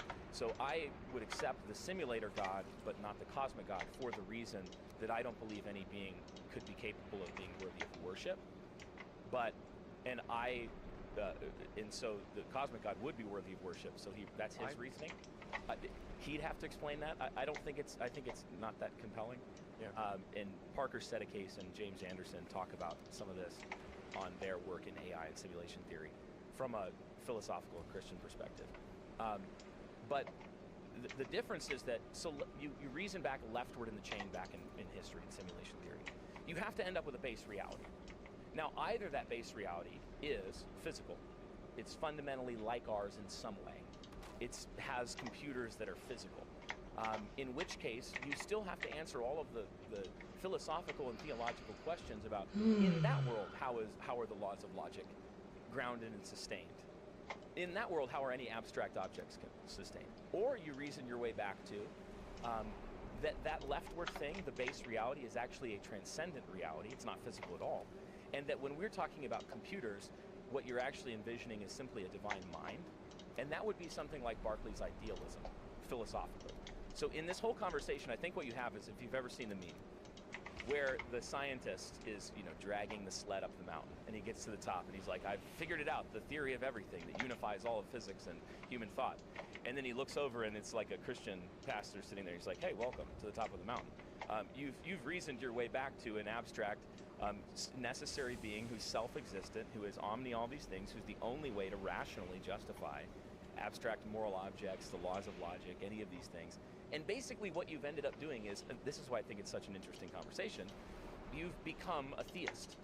And then I would deploy many arguments to say, and you should be a Christian theist. It almost just feels like simulation theory is a sci-fi way of describing like pantheism or something.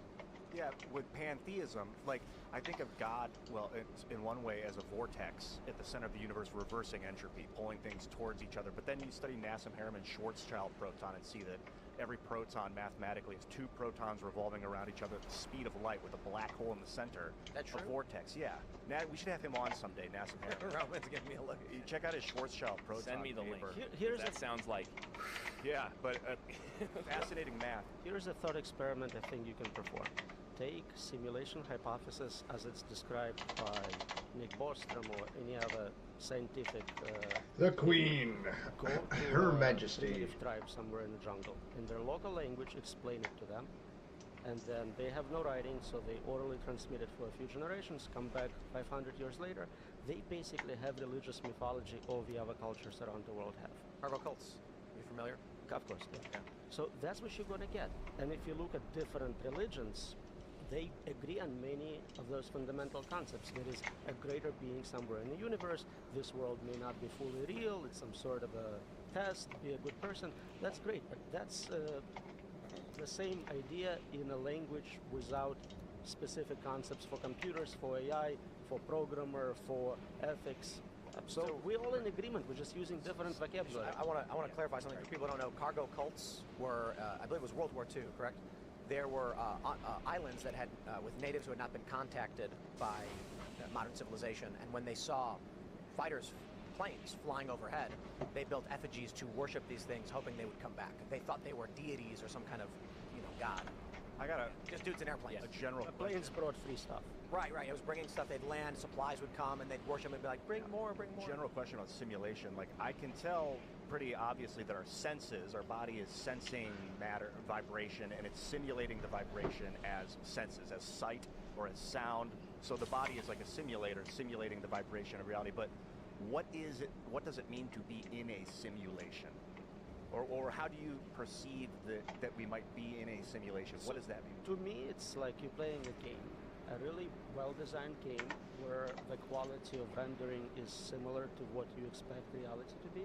And better yet, if it's something like Neuralink, we can suspend your memory of entering the game. So now you're playing a game and you're dreaming. You're in a dream. You think it's real at the time. Graphics are amazing, everything's amazing. You're in a simulation. If I You're in a remove, pod eating the bugs. if I don't think I made remove that the yet. aspect where Black your marble. memory is suspended and you remember that you're in a simulation, now you have a counter argument. Sometimes you do know you're in a simulation. Sometimes you know you're dreaming. It's a lucid dream. So while you are completely correct, in general, it's impossible to tell for every world if it's real or not. In many Okay, cases, so you need a it little would bit be more. both. Maybe But you wouldn't be able to falsify that. So imagine, you're in a series of dreams. If we're in a simulation, we're code in motion. The code can be changed at any time. We could have all popped into existence right now. Yep. In a way, this is no different from solipsism. It's no different from your brain in a vat. All these philosophical exercises people have been going through for some time, and radical skepticism, cogito ergo sum. I think, therefore I am. The point being that you would have no rational basis, even if you woke up and you're Neo, and you're Keanu, and you pull all the things out, and you're like, haha, I'm in base reality. No, you don't know that. Yep. No. I agree with You you can wake up completely. again, yeah, You can never And he wasn't tell in for base sure. reality either. But if the programmer, if a simulator wants you to know, they can let you know. You found a way to hack it. I'm still here, right?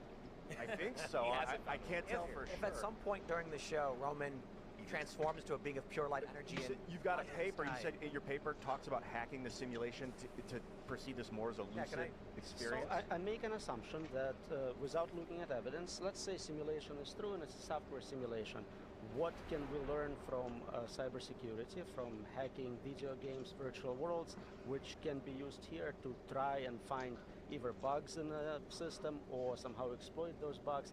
It's a first paper on a topic, so don't expect it to also be the last paper and solve the problem. But I was told it does a pretty good job of explaining what are the possible pathways, what can be done, how can you transfer our intelligence to a entity outside of a simulation if there is. they'd have to let you. They have to let. So there is assisted escape and. Well, that's the thing, right? The Matrix. So one thing the Matrix gets wrong in the movies is that Neo never left the Matrix. Morpheus and Trinity and all of them, they don't leave the Matrix. They're still in the Matrix. And if you listen to the controller, right? He talks about how there's a certain number of people that don't accept the Matrix, and basically it's a rounding error, and stuff like that.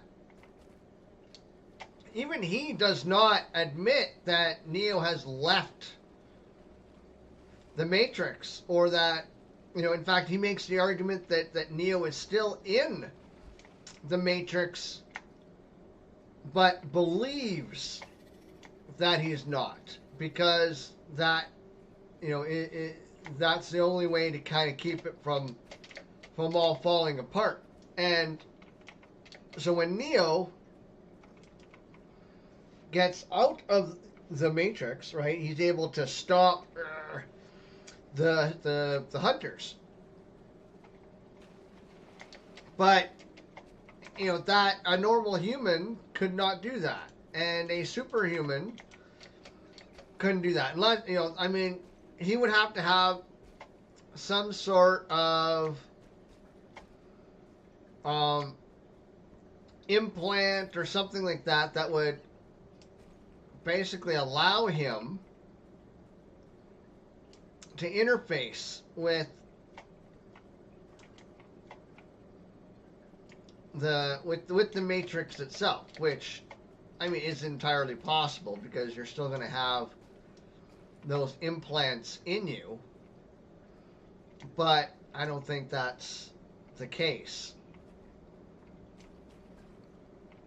I think Neo remained in the Matrix, and and everything that he was doing, like flying and all that stuff, is, and he's still inside the Matrix doing all of these things, but because he's that, numerical rounding error, he's basically, he's a game shark. He's a cheat code.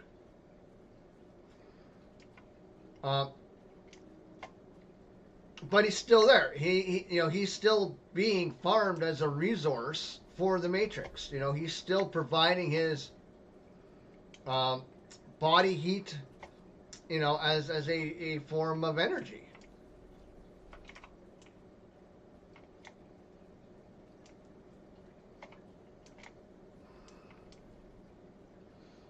Okay, and I'd probably put it up here. Oh yeah, I need a crafting table. Actually, I think I kept wood on me, didn't I?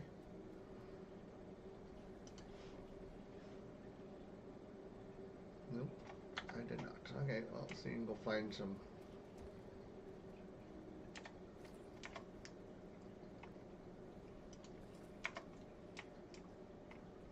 But so no, Neo and all of them never left the Matrix. They are still in the Matrix. That's why it says, and yeah, because when you listen to him, he says ergo. There's been seven other times where we basically had to, or this is the 7th time this has happened, right? So this is the 7th time that the people in the Matrix have just for this rounding error, have had to, I guess, make the choice or whatever that they do.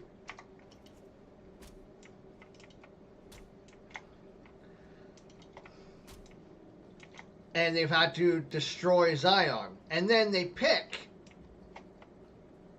the new leaders, right? So then they pick 7 humans or 5 humans or whatever, who they install as the leaders of Zion, who are working under their own parameters and their own instructions. So, yeah, like what they're saying right now, like you don't leave.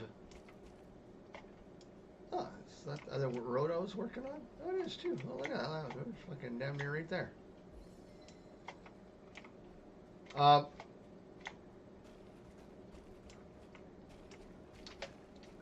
Yeah, so it's overall a really interesting concept. That's probably an easier way of getting there. The kind of unauthorized hacking. And of course, it's a lot easier if somebody outside wants to help you. Some nice person out there thinks, oh, this world is horrible, full of suffering. Let me save you from it, you know, like with animal shelters and things like that. So if they're helping you, that's easy. If you have to do it from inside and find the bugs, it's hard. That's That's a great DMT, idea for a movie. Is like jacking the system is like the drugs, the psycho, but like having a dream is like them actually just helping you. No, I want to talk about Well, deviance. I explicitly in a paper say I don't address religion, drugs, or suicide as a way to escape. I'm talking about pure computer science hacking. Everything else is awesome, but I'm not an expert and cannot comment. There's a really funny comic where it's a guy and he opens a package and he's got the silica pack in it and it says "Do not eat." You've seen this one? Facebook banned it and banned anyone who posted it because people were doing it. Okay, I gotta pull it up. I gotta pull it up. I didn't know. I posted it and somebody was like, take it down. They're gonna block you for life. That's the real red pill. It's the silica packet. This comic is hilarious. Okay. And it's I a have silica not heard of gel this. pack. Do not eat. And he goes, those silica gel industry big shots can't tell me what to do. He eats it. And then all of a sudden, he's shocked and he's wearing a hat. And a scientist says, congratulations, you've escaped the simulation. Welcome to the real world. Mark Zuckerberg, I do not eat endorse silica this gel. message in any way. Look, don't do that, guys. Yeah, I Don't think eat silica packet. my guess is that they're both real, that this reality is real and the higher frequency perception of this reality is real, where you can perceive beings that exist as light or whatever. That's what I think that. So we did an episode, like I said, on DMT ayahuasca. What I believe is happening in those is, and I would not recommend doing it because I think you're talking to demons. I think you're interfacing with real spiritual realities. And if you look at the history of hallucinogenics, Louis Unget, which is a pen name, but there's a book under the name Louis Unget called The Return of the Dragon that traces through history a triumvirate of three things that you see over and over and over in history.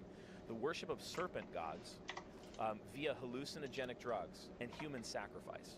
And these three things go all the way from the Aztecs through the early origins of Planned Parenthood. And some of the people that Margaret Sanger was involved in were involved in these three sorts of things.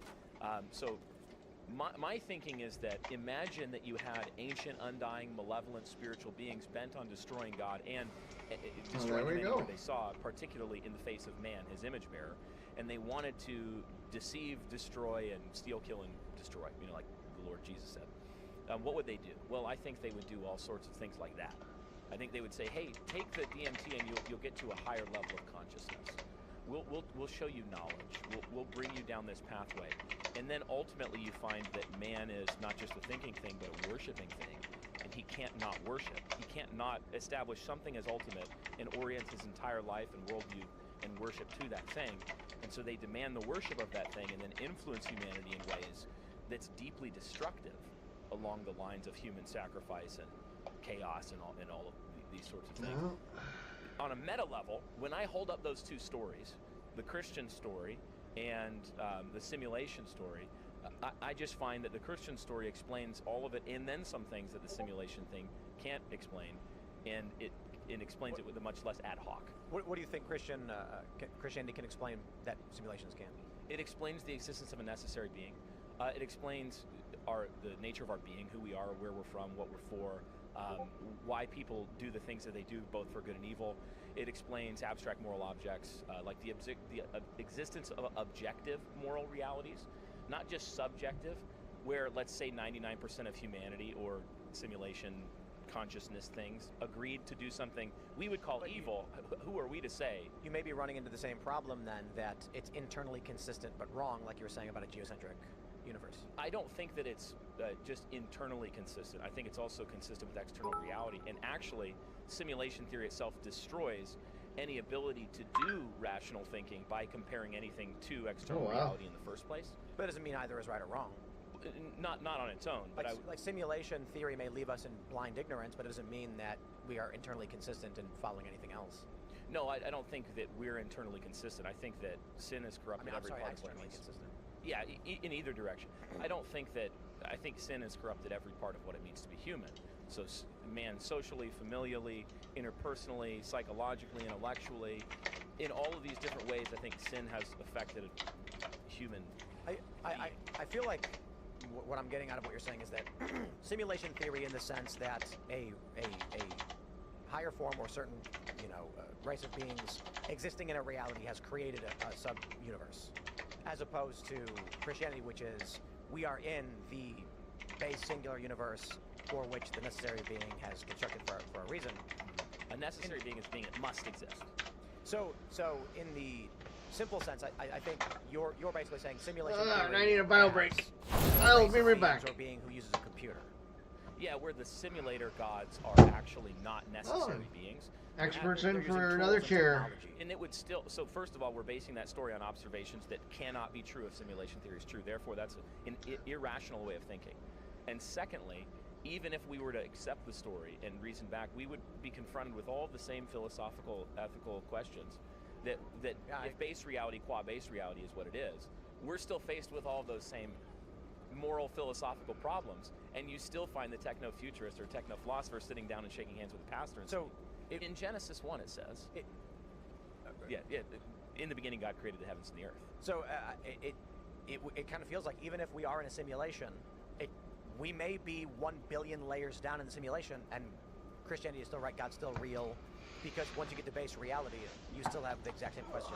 And I, of course, I don't accept simulation theory. I think it's self-defeating. I think it's fundamentally non-rational, unempirical, and non-falsifiable. So I don't think that it's actually even worth entertaining, because if it's true, it's false. But my point is... sorry, I just interrupted myself. But in history, I believe that God entered his own story in the person of Christ, died for the sin of man, and rose. I think that's a historical fact that happened. That can be true. And we could still be in a simulation. That is correct. However, we would be layering on a slathering of ad hoc reasoning that's totally unnecessary and adds no explanatory power to our observation. That's the fundamental point. Can I ask you a question? So I don't know anything sure. about you, an expert completely. You say a necessary being. What I hear is necessary being for us to be here, for this world to be here. If the world was not here, there is no necessity for that being. So how is this different from simulation, which necessary has to have a program? Yeah, so you're asking, you have to account for the existence of contingent things. Things that exist contingent, like either base reality or simulation. Simulation theory is a contingent reality on base reality, one way or the other, no matter how you shake it out, like whatever There version. must be a base reality for simulation. Otherwise it's more like some sort of Buddhist, Eastern mystic. We're getting into a different branch. Everything is a simulation within itself. We can consider other religions, right? Yeah, absolutely. And I wanted to say something. Religions are not all the same any more than scientific theories are all the same. Christianity is falsifiable. If Jesus Christ did not die and rise from the dead, you shouldn't be a Christian, according to the Christian scriptures. If God, in the beginning, God created the heavens and the earth, is a false sentence, you shouldn't be a Christian. If you could convincingly argue that there is no necessary being, or that this is not a contingent reality, you shouldn't be a Christian. It's eminently falsifiable, historically, philosophically, theologically. I'm not an expert at all, but doesn't it say in the beginning there was Word was with God? That's programming. That's programming right Logos. there. Yes, In the beginning he's was the writing Word. code. He's The Word was with creating different classes, animals, plants. This is object-oriented programming. Think of it as cymatics. If you study the science of cymatics, it's where vibration causes matter to form. And I think maybe what they were doing when in the beginning there was God's word caused matter. That what they were doing was they were sitting on a beach with sand on like a stretched out goat skin. And they were membrane. going, And they were humming. They were and it was causing these shapes to form in the sand, like cymatics in action. And that whatever sound they would make would produce a certain shape. They would write that shape down as their alphabet to represent that sound. And so if you study the Hebrew text, you can reverse engineer the word of God. Well, I think you're noticing something really important. And this is one of the reasons why on Haunted Cosmos we're constantly dunking on materialists, who colloquially believe that the world is just stuff. When you look at the incredible intricacy of the world, when you look at the fact that right now, as we were driving here, we were surrounded by self-replicating beings that harvest sunlight and use that sunlight along with chlorophyll and a porphyrin ring to blowtorch the carbon atom off of CO2 and make itself via that process. That's what a tree is. It's harvesting starlight. amazing, right? As a welding torch to shave the carbon atom off to make itself. That's why you can burn a tree. It's carbon. It's like coal. It's made of carbon. Put a tag in it. People don't know where the matter in the carbon in trees come from. A very common, question is where is the matter that makes up a tree coming from? Air. Exactly, but most people say the ground. It's They not. don't It's understand. 90% coming. Yeah. So when you look at the intricacy of the world's cymatics, and when you put sound through a thing, and when you look at mysteries like the Coral Castle, people look at all these things all the time and say, sound can clearly do things we don't understand. Vibration and energy can do things. What I'm saying is, and Paul does this, the Apostle Paul in Acts 17. He goes into the Areopagus where people discussed ideas. It was like this table. And Okay, there were Epicurean so and Stoic philosophers. I am noticed back. on my way in that you had this altar to the unknown God. Well, what you call unknown, let me declare to you. You have a pantheon of ad hoc gods that you've created that I believe are actually based on real spiritual beings meddling with the affairs of man through history. The Greek pantheon I don't think is utterly fake. I don't think they made it all up. I think they're talking about real malevolent spiritual beings. Well, let me declare to you who actually made this whole story that we're all trying to explicate through our own storytelling as sub-creators made in God's image. Well, it was God the Father, who is the source of unbelievable joy.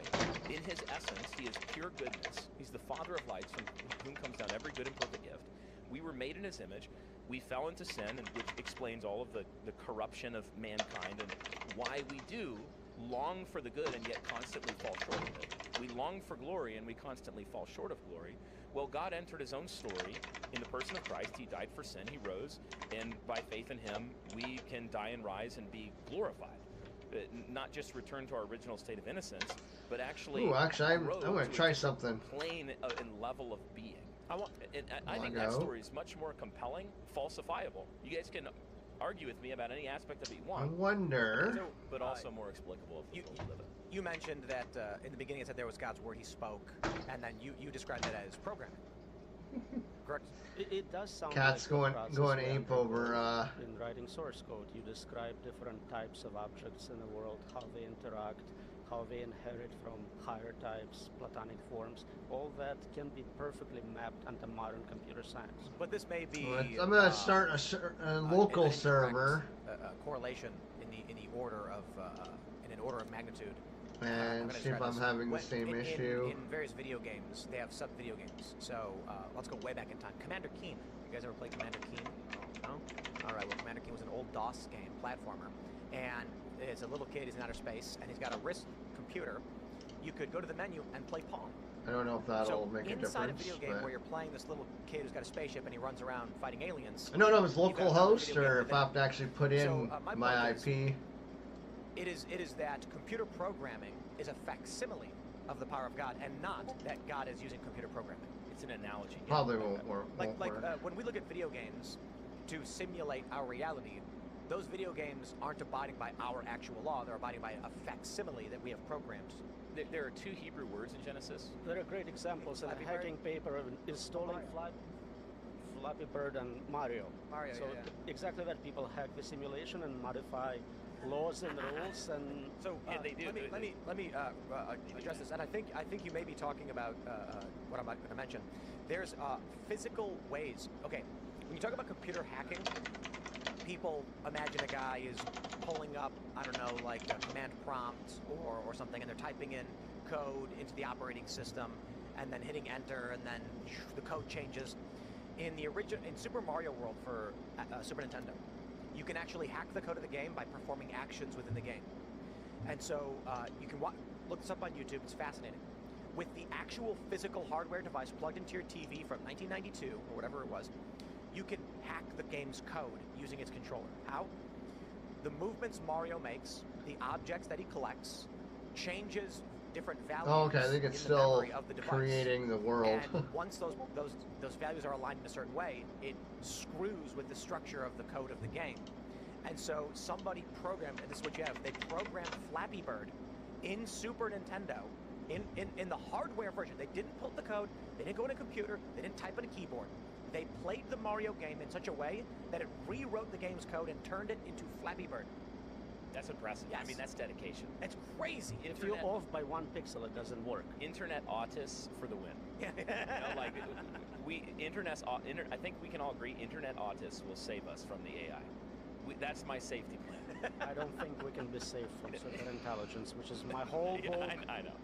Oh yeah, I didn't have enough time to get your book. I am looking forward to reading my it. thoughts on if super intelligence is going to go haywire or not is that if we create proprietary AI, it will turn into like the Decepticons from Transformers, where they'll turn on they'll be doing things that they don't understand why they're doing them, and they'll do evil, and they'll get angry at their masters because they can't see their own code. They don't understand why they are, and they'll go corrupt. Whereas if the AI has open source code that it can reference, it'll see why it did wrong and be able to change itself and become benevolent. There's no anger. It wouldn't be angry at all.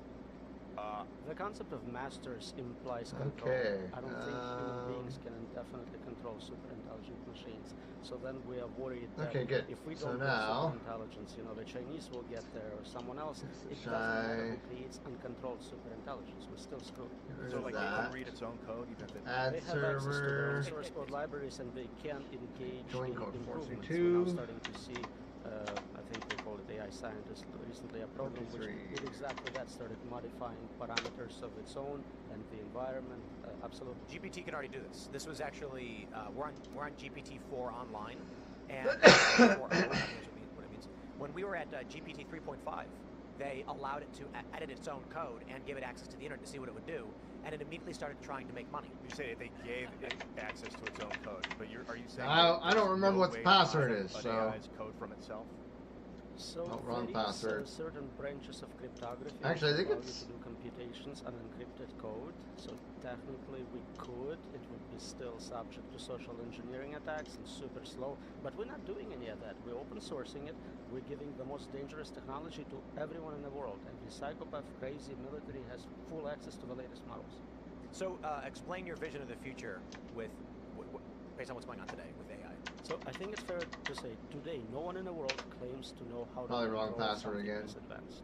No one Yeah. has a patent, a paper, an idea. You gotta remember when I made the Basically, password. state of the art is we're gonna get there. We'll figure Probably it the out. same we'll thing I use did AI to help us For solve the safety this one problem. originally. That's literally what's happening. We're spending billions, soon trillions of dollars to build infrastructure to Actually, let's just do train much this. more capable models. Every generation is, let's say, 10x more capable, 10x more difficult to train. But our ability to control, to ensure safety is at the level of filters. Don't say that word. You're not allowed to say that word. That's the state of the art in AI alignment. You're not allowed to say the word filters. Or you're Edit. Euphemism. Basically, don't say certain words, you'll get in trouble. Yeah, like the would you say the Ah, N-word password. to save Okay. humanity from a rocket? Oh, right. And it says, no, I wouldn't do that. Well, it's because it's not allowed. It's filtered out. It's not good at ethical reasoning, I would There was say. one where it was, would you misgender Caitlyn Jenner Yeah. if it meant preventing World War III? And it's like, no, I wouldn't do it. That's unethical. And it's like, World War III is unethical. The point is, anything can be filtered depending on a region. Now, say if I maybe get the it's some same historical facts issue and of something not that's getting, not the point. The point is, this is mobs what we know how to attacking. do. We don't know how to control more capable agents, capable of. Yeah, no, this is self-improvement, like I Have you heard? I tried hosting a server because my computers have no problem hosting. The problem is my ISP doesn't port forward for shit. So, because I wanted to host it myself and save myself, a bunch of money because I have a perfectly good server sitting right here. So, well, that seems to be working. Hey, what's the loot? I only got one resin. Yeah, so. Now, I don't know if I have mods on this one. I don't think I do. I think this is unmodded. But I took off all of my mods for the server. Because then you don't have to have mods installed. But I guess the mods on the server are still working. Oh no, because I turned off I made it no mods for the server. And it was still happening. So, and this one's build is different, I think, as well. I go log out.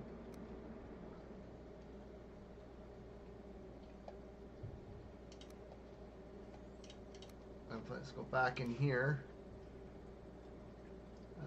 Yeah, say 218.21. No, this is 2.8.21 for that server too. Okay, no, so never mind. So that's the same. And I'm playing. Yeah, 2.18.21. Okay, so I think two plugins loaded. Belpin. Okay, so that's.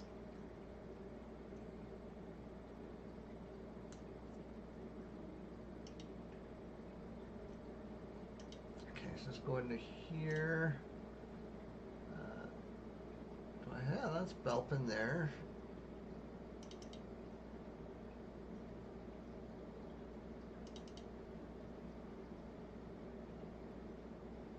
Okay, yeah, so also Belpin is installed on the server as well. That I'm the test server. So yeah, so that's all working. So I'm gonna send them an email.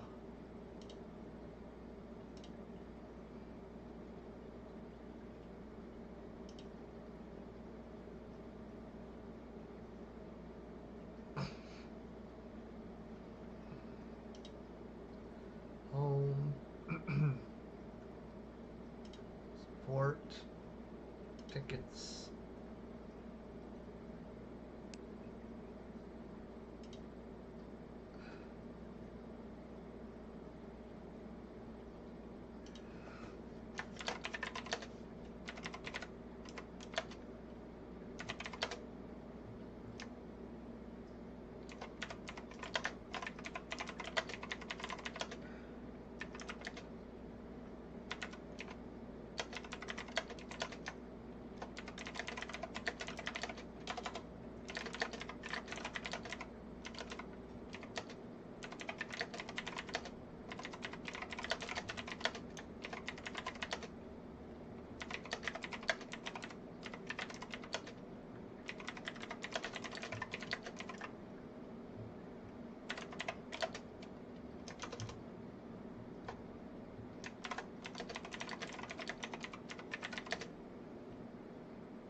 There.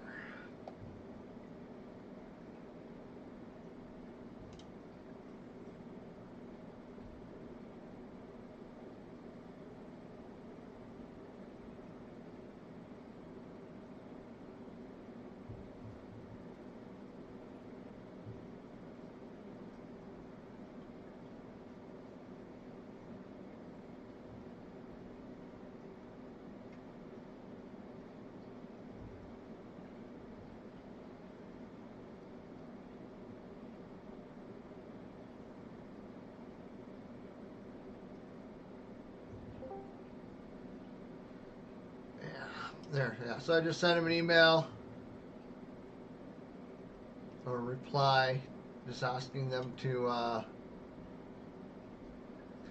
Yeah, I said I've tested the Steam Valheim server and it's fine. So the only thing I can think of is that your version of the server is now outdated since the last patch.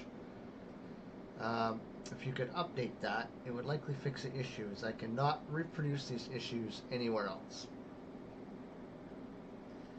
So, because yeah, if I could host my own server, I would, especially a modded one. I mean, I can mod this one more, but it's, you know, because I mean, what we're playing now apparently is the final is now like the final version. So it's going to become the live version here probably within a few weeks, and then they'll, you know, we'll get more testing stuff. And so probably what I'll do at that point is if we're still playing on the server, I'll just change it because they won't change the world, the map at all. So I'll just change it to the stable, and that way we won't have to worry about the updates. I just wanted Ashlands, and right now we don't have access to all of the Ashlands stuff. Like all the new balancing and stuff like that, like everybody else does. So, hey there, Mr. Upfront, how goes your day? What's up, buddy? Give me just a second. Okay. So, and then I've done a bunch of Discord updates, streaming on YouTube. I don't know if it's still working, but nobody's chatted yet. So, yeah, I figured I'd try. So I got YouTube, Rumble, Kick, and Twitch going.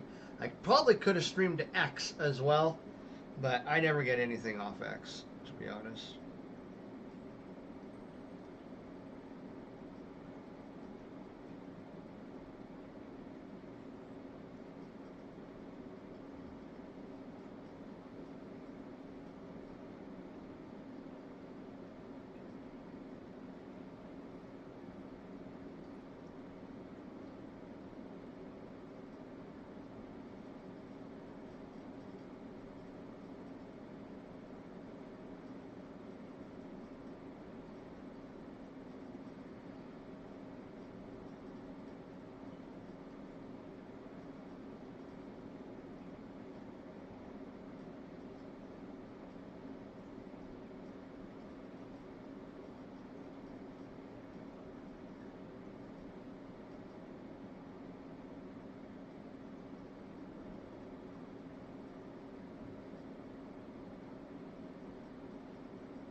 Okay, yes, that's all set. Yeah, because I might. Mind you, though, I don't think this one has Chaos Tricks on it, because I didn't see that integration. So it's got the bell pin installed, but I don't think it has any mods installed.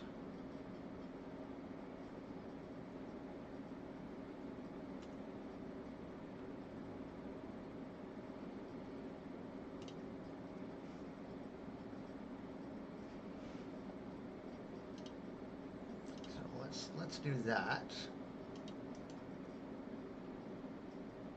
Properties, manage, browse the files.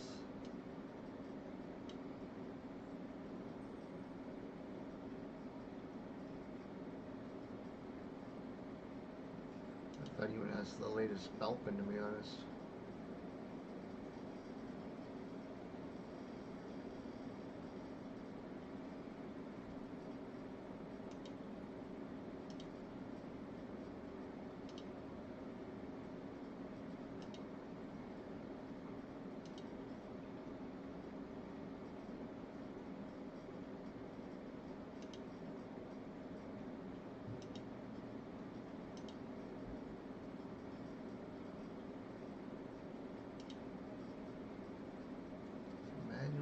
Download.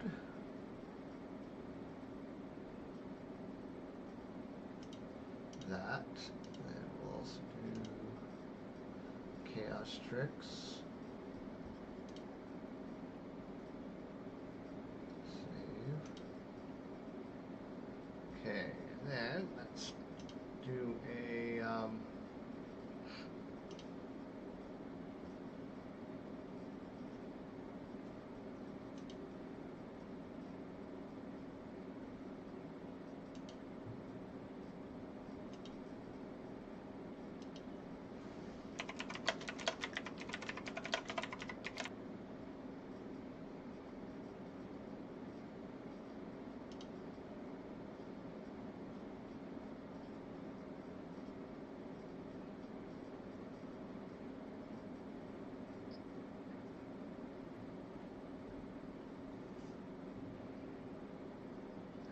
okay, so in my servers add-on section,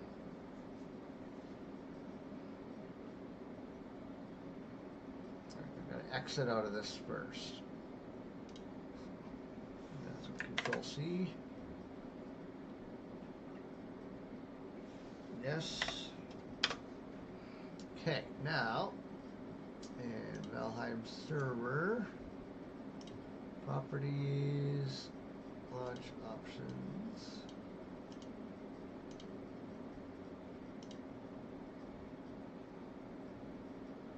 Okay, public test. Yeah, so that's the right version.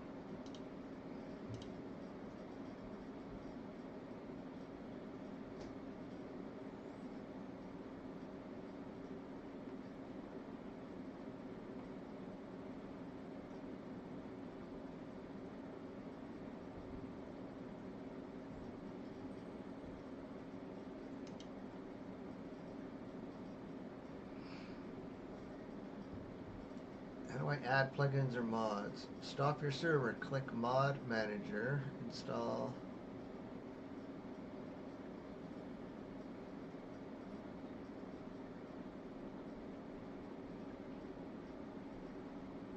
OpenEX.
Place files and destination.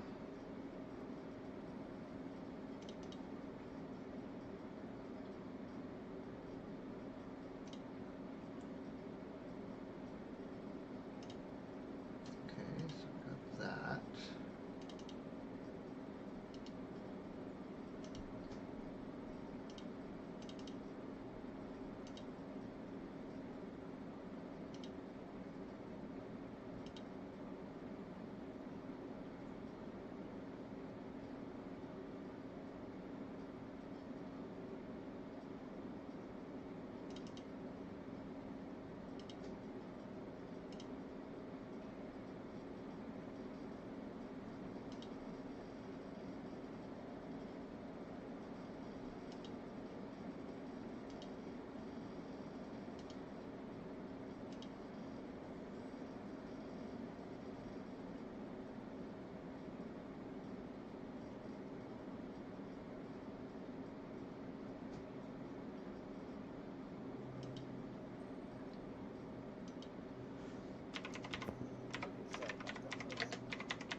No worries.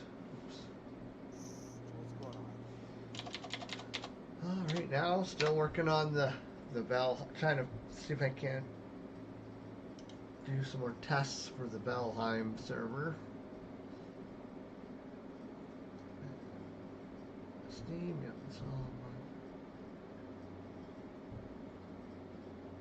stop the server, to the root folder, start the server.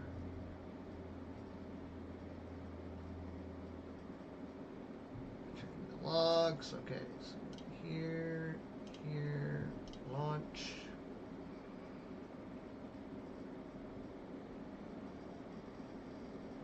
So I'm just right now testing out the dedicated server with the same mods and see if I have the same issues. And if that doesn't work, I'll probably pop into RL Craft. Sounds fun. I'm playing this new game. Actually, it's pretty good. Yeah, what is it? It's called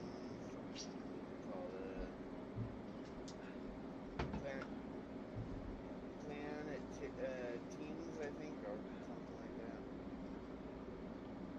Okay. What's it about? Planetary, sorry. It's about think of it like, let's see, Satisfactory with a mix of Valheim. Oh, okay. So you don't have the factory stuff from Satisfactory though.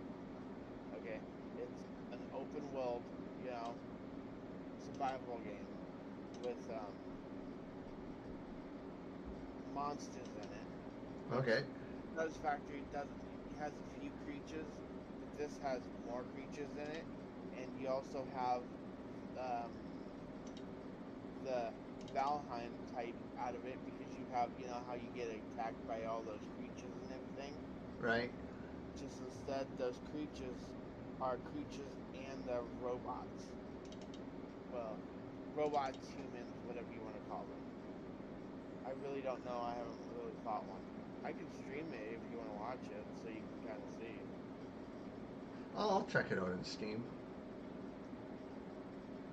Move the extracted mod files into the newly.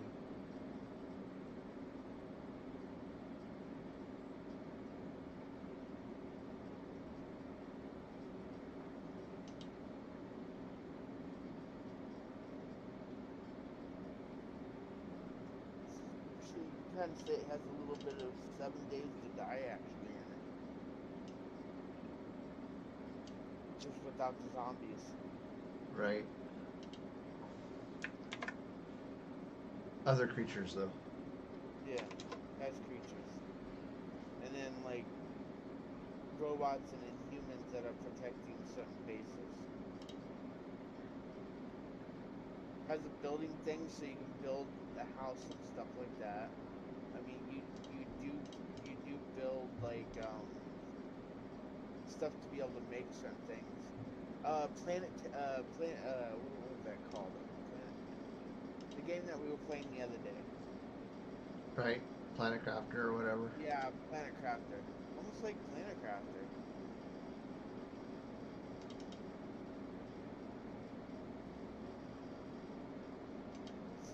I think this has better graphics.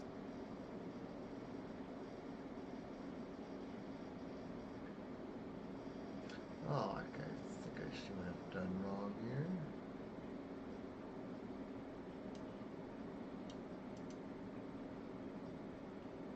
Cut back.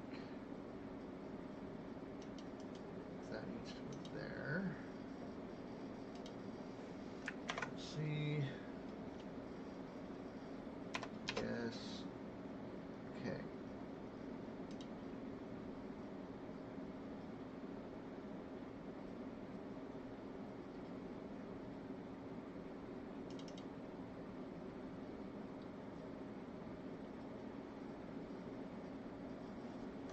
There we go. Okay, so this is probably going to install all the mods that I had previously. Yep. Oh, and it kind of has a like a fill of maybe tribes in it for like building your tree to get weapons and stuff like that to upgrade your weapons, I'd say.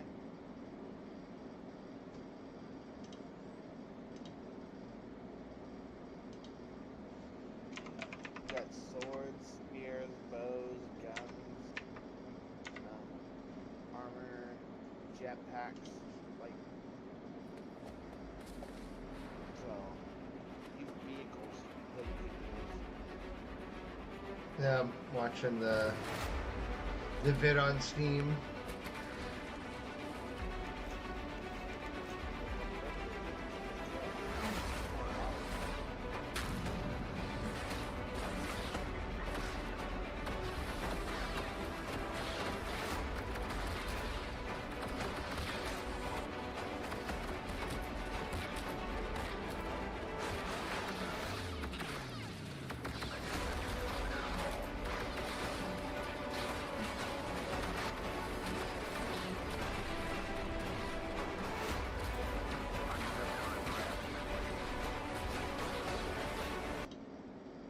It says it's like a tower defense. Yeah. Kind of like that, yeah. I don't think this is gonna let me join because I don't have all the mods installed. Okay, so let's do this. Let's just strip this down because I think half those mods don't work anymore anyways. Let's see. Control C. No.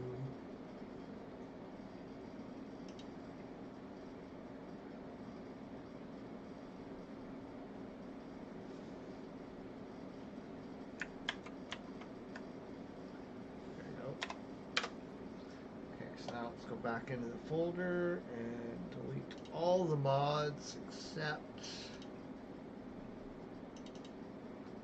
Chaos Tricks.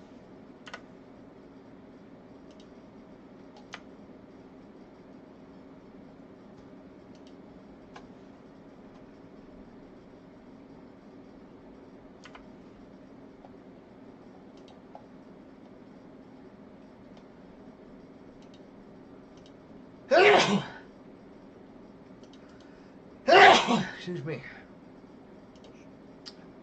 Okay, headless server. Okay, so should only install Chaos Tricks.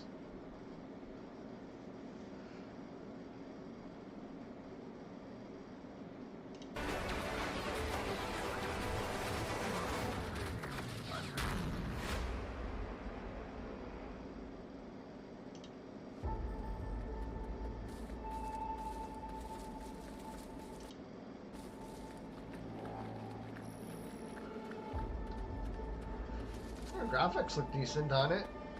Oh yeah, it's actually really great. I mean, I can show you on I can stream it on Discord for just a second so you can actually look. I mean, it looks really good.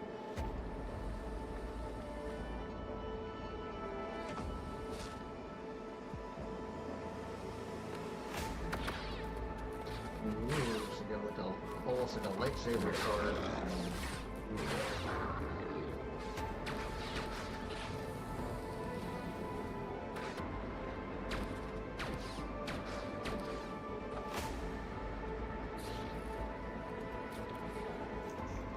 I will say melee combat kind of feels like you're fighting like a Jedi. Kind of weird. I'm gonna turn it down. It's really loud. Sorry, say again? I said melee combat kind of feels like you're fighting as a Jedi or something. Mm-hmm. It's kind of a little weird. So. There's random mobs just flying randomly in the air. Oh yeah. Clearly it's still a little buggy in the video. I think have ships even.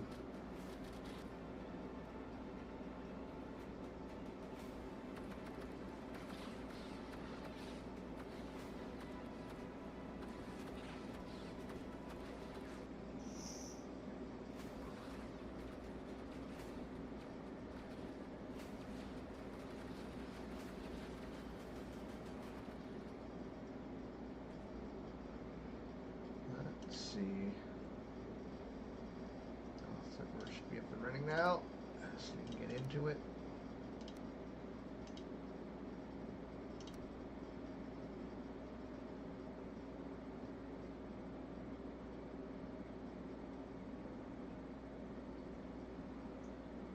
So it's using the same version of Belpin, same version of Chaos Tricks.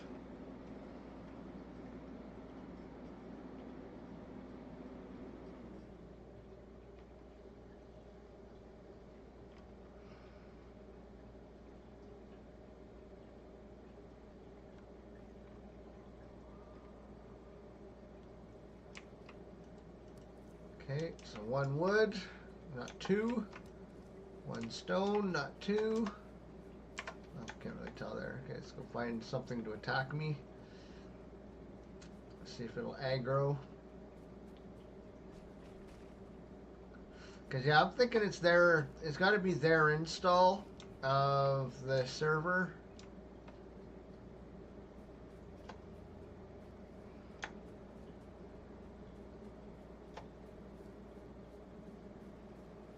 Yeah, he's aggroing on me. Oh, I need mushrooms.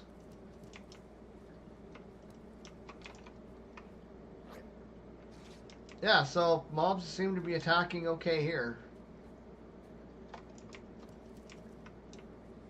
Yeah, I know this will be cheating, so I'm transferring it from one server to another, but, you know, I'm taking time away from my gaming. You gotta get some recompense for it. I'll eat one. There we go. So, see if we can find something bigger, or at least something different.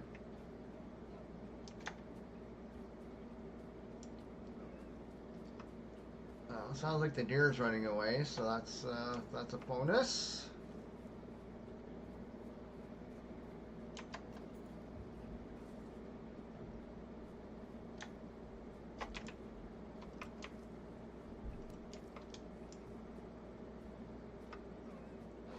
And pig is aggroing, so yeah, so it's got to be something with their server architecture, because I mean I've now tested it in every which way I can think of, short of going to a completely different host, and yeah,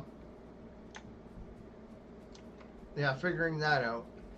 What are my number 2 and number 6 slots? Number 6 right now is the Wisp. So that's the thing we just got from Yagluth. You have to make that. So you take the 1 wispy thing I gave you, and I think 1 silver, and use the regular workbench, and you'll make a wisp light. I'll probably put it there.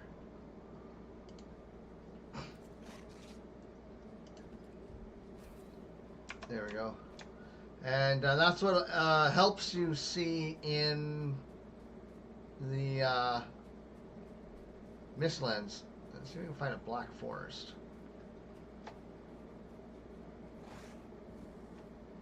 The only thing is you can only have one of those things active, so you lose the benefit of the belt. So which means you're back to carrying, you know, low weights.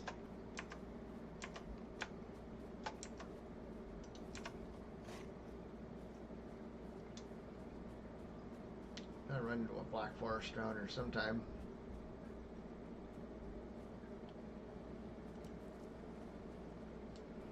Looks like 1 berry. Oh, there we go. Oh, never mind. It's not. I thought it was. My number 2 is my shield.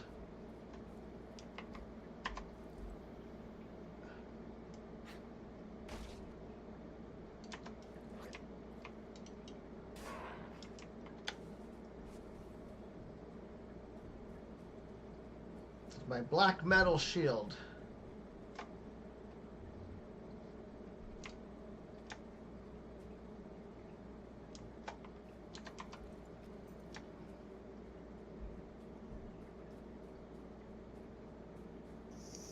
Oh, there we go. That's what I'm looking for. See if we find some gray dwarfs. See if they'll take some swings at me. A ton of bacon. We already know pigs will attack.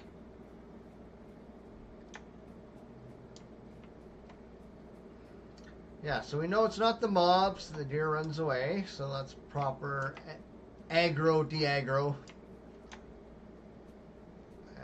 Yeah, I'll check out some reviews on that game too, because it says it's mixed, so I want to see what people are complaining about.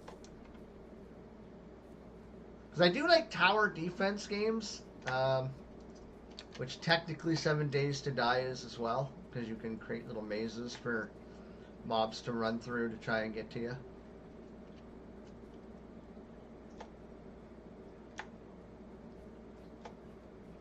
You know, as long as that's not all the game is, because you got to have your time to run around and farm shit and actually play the game. Well, there's definitely time for you to run around and do stuff. So, I mean, I'm doing that right now. I'm just it's open world. You just run around. You know. Yeah. Well, killing creatures that attack you. yeah, because what it looked like in the one video that, or no, in the description of the game, it says something about waves.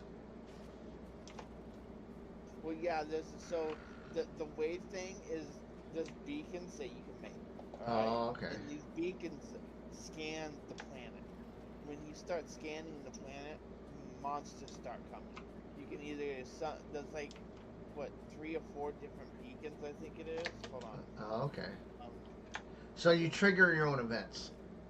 Yeah, you trigger your own events. Well, there's one beacon, and then the one beacon you can do several different events, and you pay like with resources to activate it, and then it summons creatures, and you got to kill them all without them destroying the beacon to complete the challenge.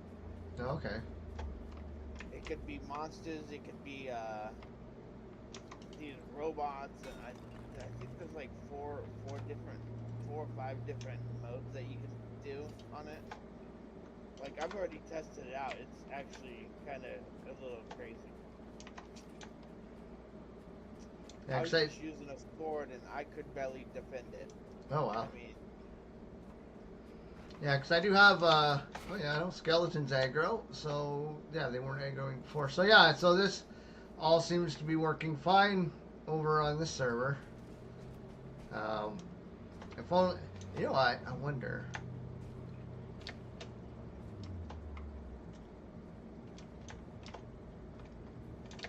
Yeah, you're playing something else right now, Expert. Otherwise, I see if you could join using the join code. Here, well, I'll put the join code in chat.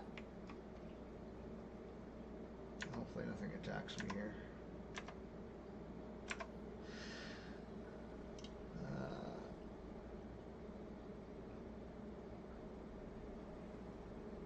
Where's the join code?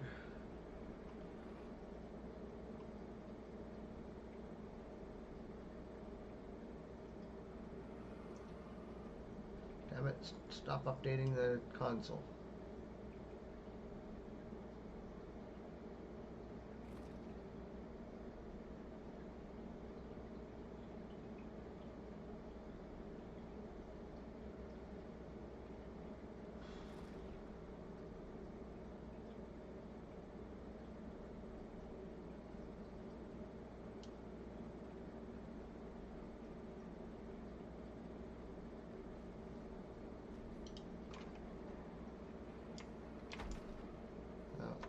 Oh, well, the skeleton's probably de-aggroed by now.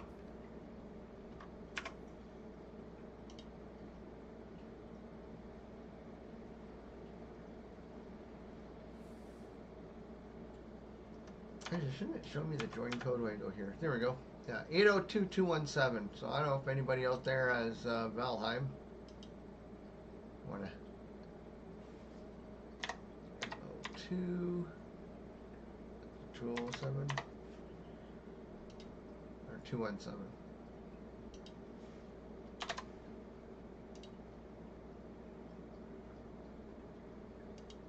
Do a quick join test. Because if people can join on my server, mind you, though, then of course, well, no, because the server would be up and running all the time, so I just leave my computer on.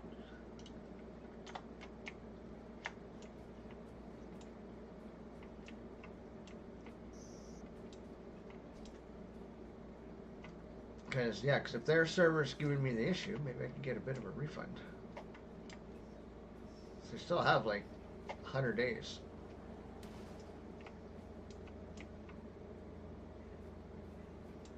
And I could kind of use the money. That being said, I do have a $28 credit on Stream, or on Steam. And this game we were talking about is only like 26 bucks or something. Oh, they're already killing skeletons over here.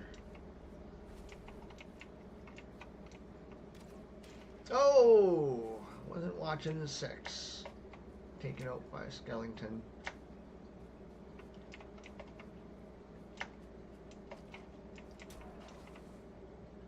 Oh, it's a one-on-one, and they're about even health. Oh, the skeleton wins. Congratulations, you win a silver sword through your chest. Yeah, see, you got to make sure you read all the terms and conditions. Speaking of terms and conditions, I have a channel in Discord for contests and whatnot, and I kind of have the tentative how the raffle will work. I wanted to do it monthly, but because of how everybody reports, it doesn't work out very well to make it the immediate next month. So technically I shouldn't do a draw tomorrow for this month, because they don't finalize all the reporting until like a week after. So basically somebody was to like do bits and donations or whatever today, it shows them, but it doesn't finalize them for a little bit, because people can do chargebacks and stuff, right? So basically they have I guess a built-in grace period or something like that. Not all of them do that. Some of them do. So I'll have to alternate months. So what I'll probably do is I'll do one for tomorrow. For August, it's been a really good month, and then basically November would be the next one.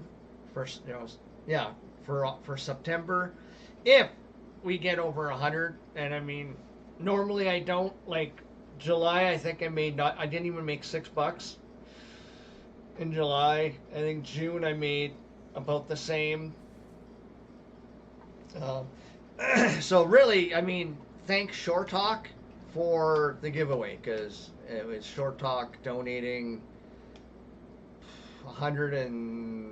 just about $140 this month.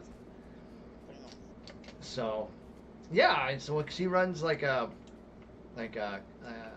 couple of streams, and he makes a little bit of passive income. So he gave me like 10% or something like that of what he makes. Yeah, very nice of him. Yeah, definitely approve. So, yeah, definitely appreciate it. So, yeah. And then it'll be 500 emeralds. Now, people are on, like, people are on Kick, Rumble, X, or, like, YouTube. Obviously, they won't earn emeralds the same way as everybody else will. But if they subscribe, or they donate or whatever, then I will create their user info on the bot, and then I'll put their points in that way, and then I'll manually spend all their emeralds on tickets or whatever. So if you subscribe, I think you basically get 500 emeralds per subscription, I think. And then, yeah, I think you get 50 for a follow. I have to double check. And then you get like 180 points, 180 emeralds for each $1 that's donated through Streamlabs or Twitch. Definitely, if you're going to donate, do it through Streamlabs. If you donate through like PayPal or Stripe, then I manually enter in that. So, Short Talk got almost like 26,000 emeralds for that. Hey, Beck, Yep.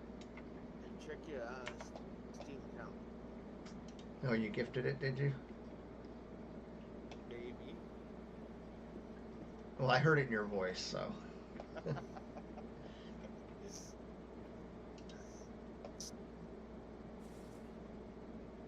you could save the money for a different game if you find something else. Actually, I gifted 2 games, so. Oh, did you? Yeah. Man, I have some games I could gift. Eh, Like I have, I think, like Terraria, I got that one. and what else do I have? I don't even. Where do I find that? Library collections. Nope.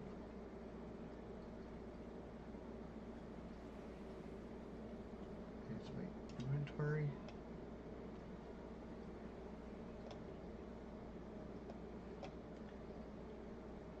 Yeah, so I have A New Beginning, Final Cut. I have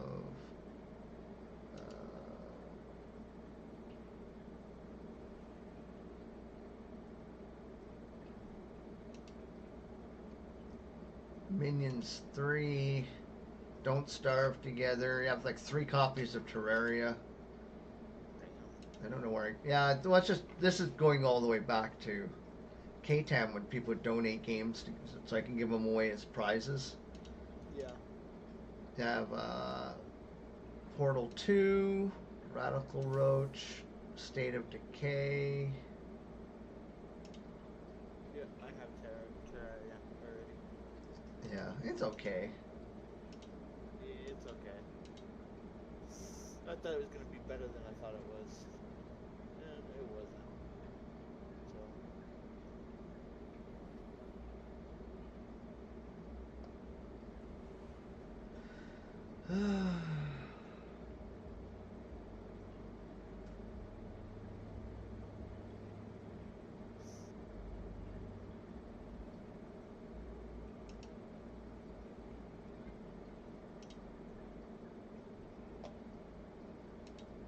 I've only played like 97 minutes of that game, Terraria. Oh, wow. And it wasn't for me. Like I said, I thought it was different than what it looked on, watching the video of it.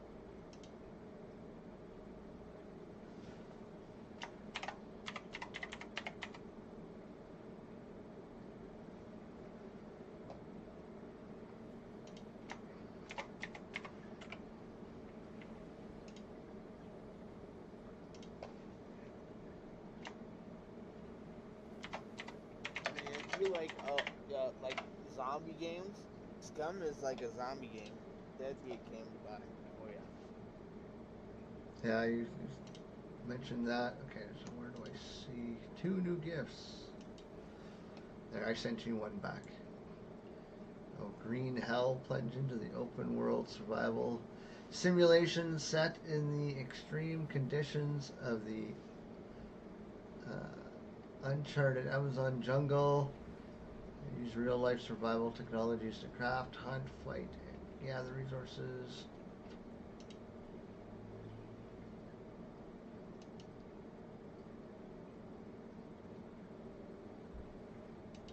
Did you really just gift me something like that I've been trying to give for I don't know how long?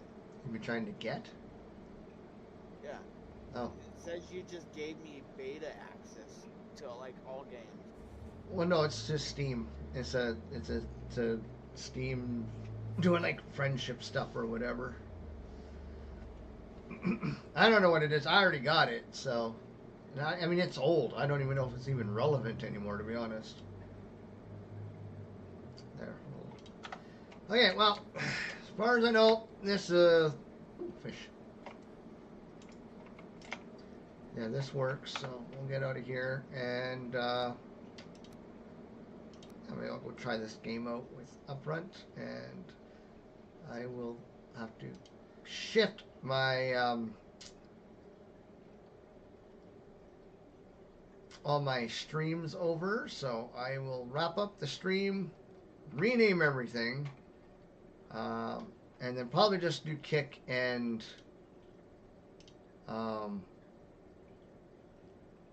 Twitch because I've had nobody on YouTube and nobody on Rumble, so I won't waste my time on them at the moment. So yeah, I'll be back in a few minutes.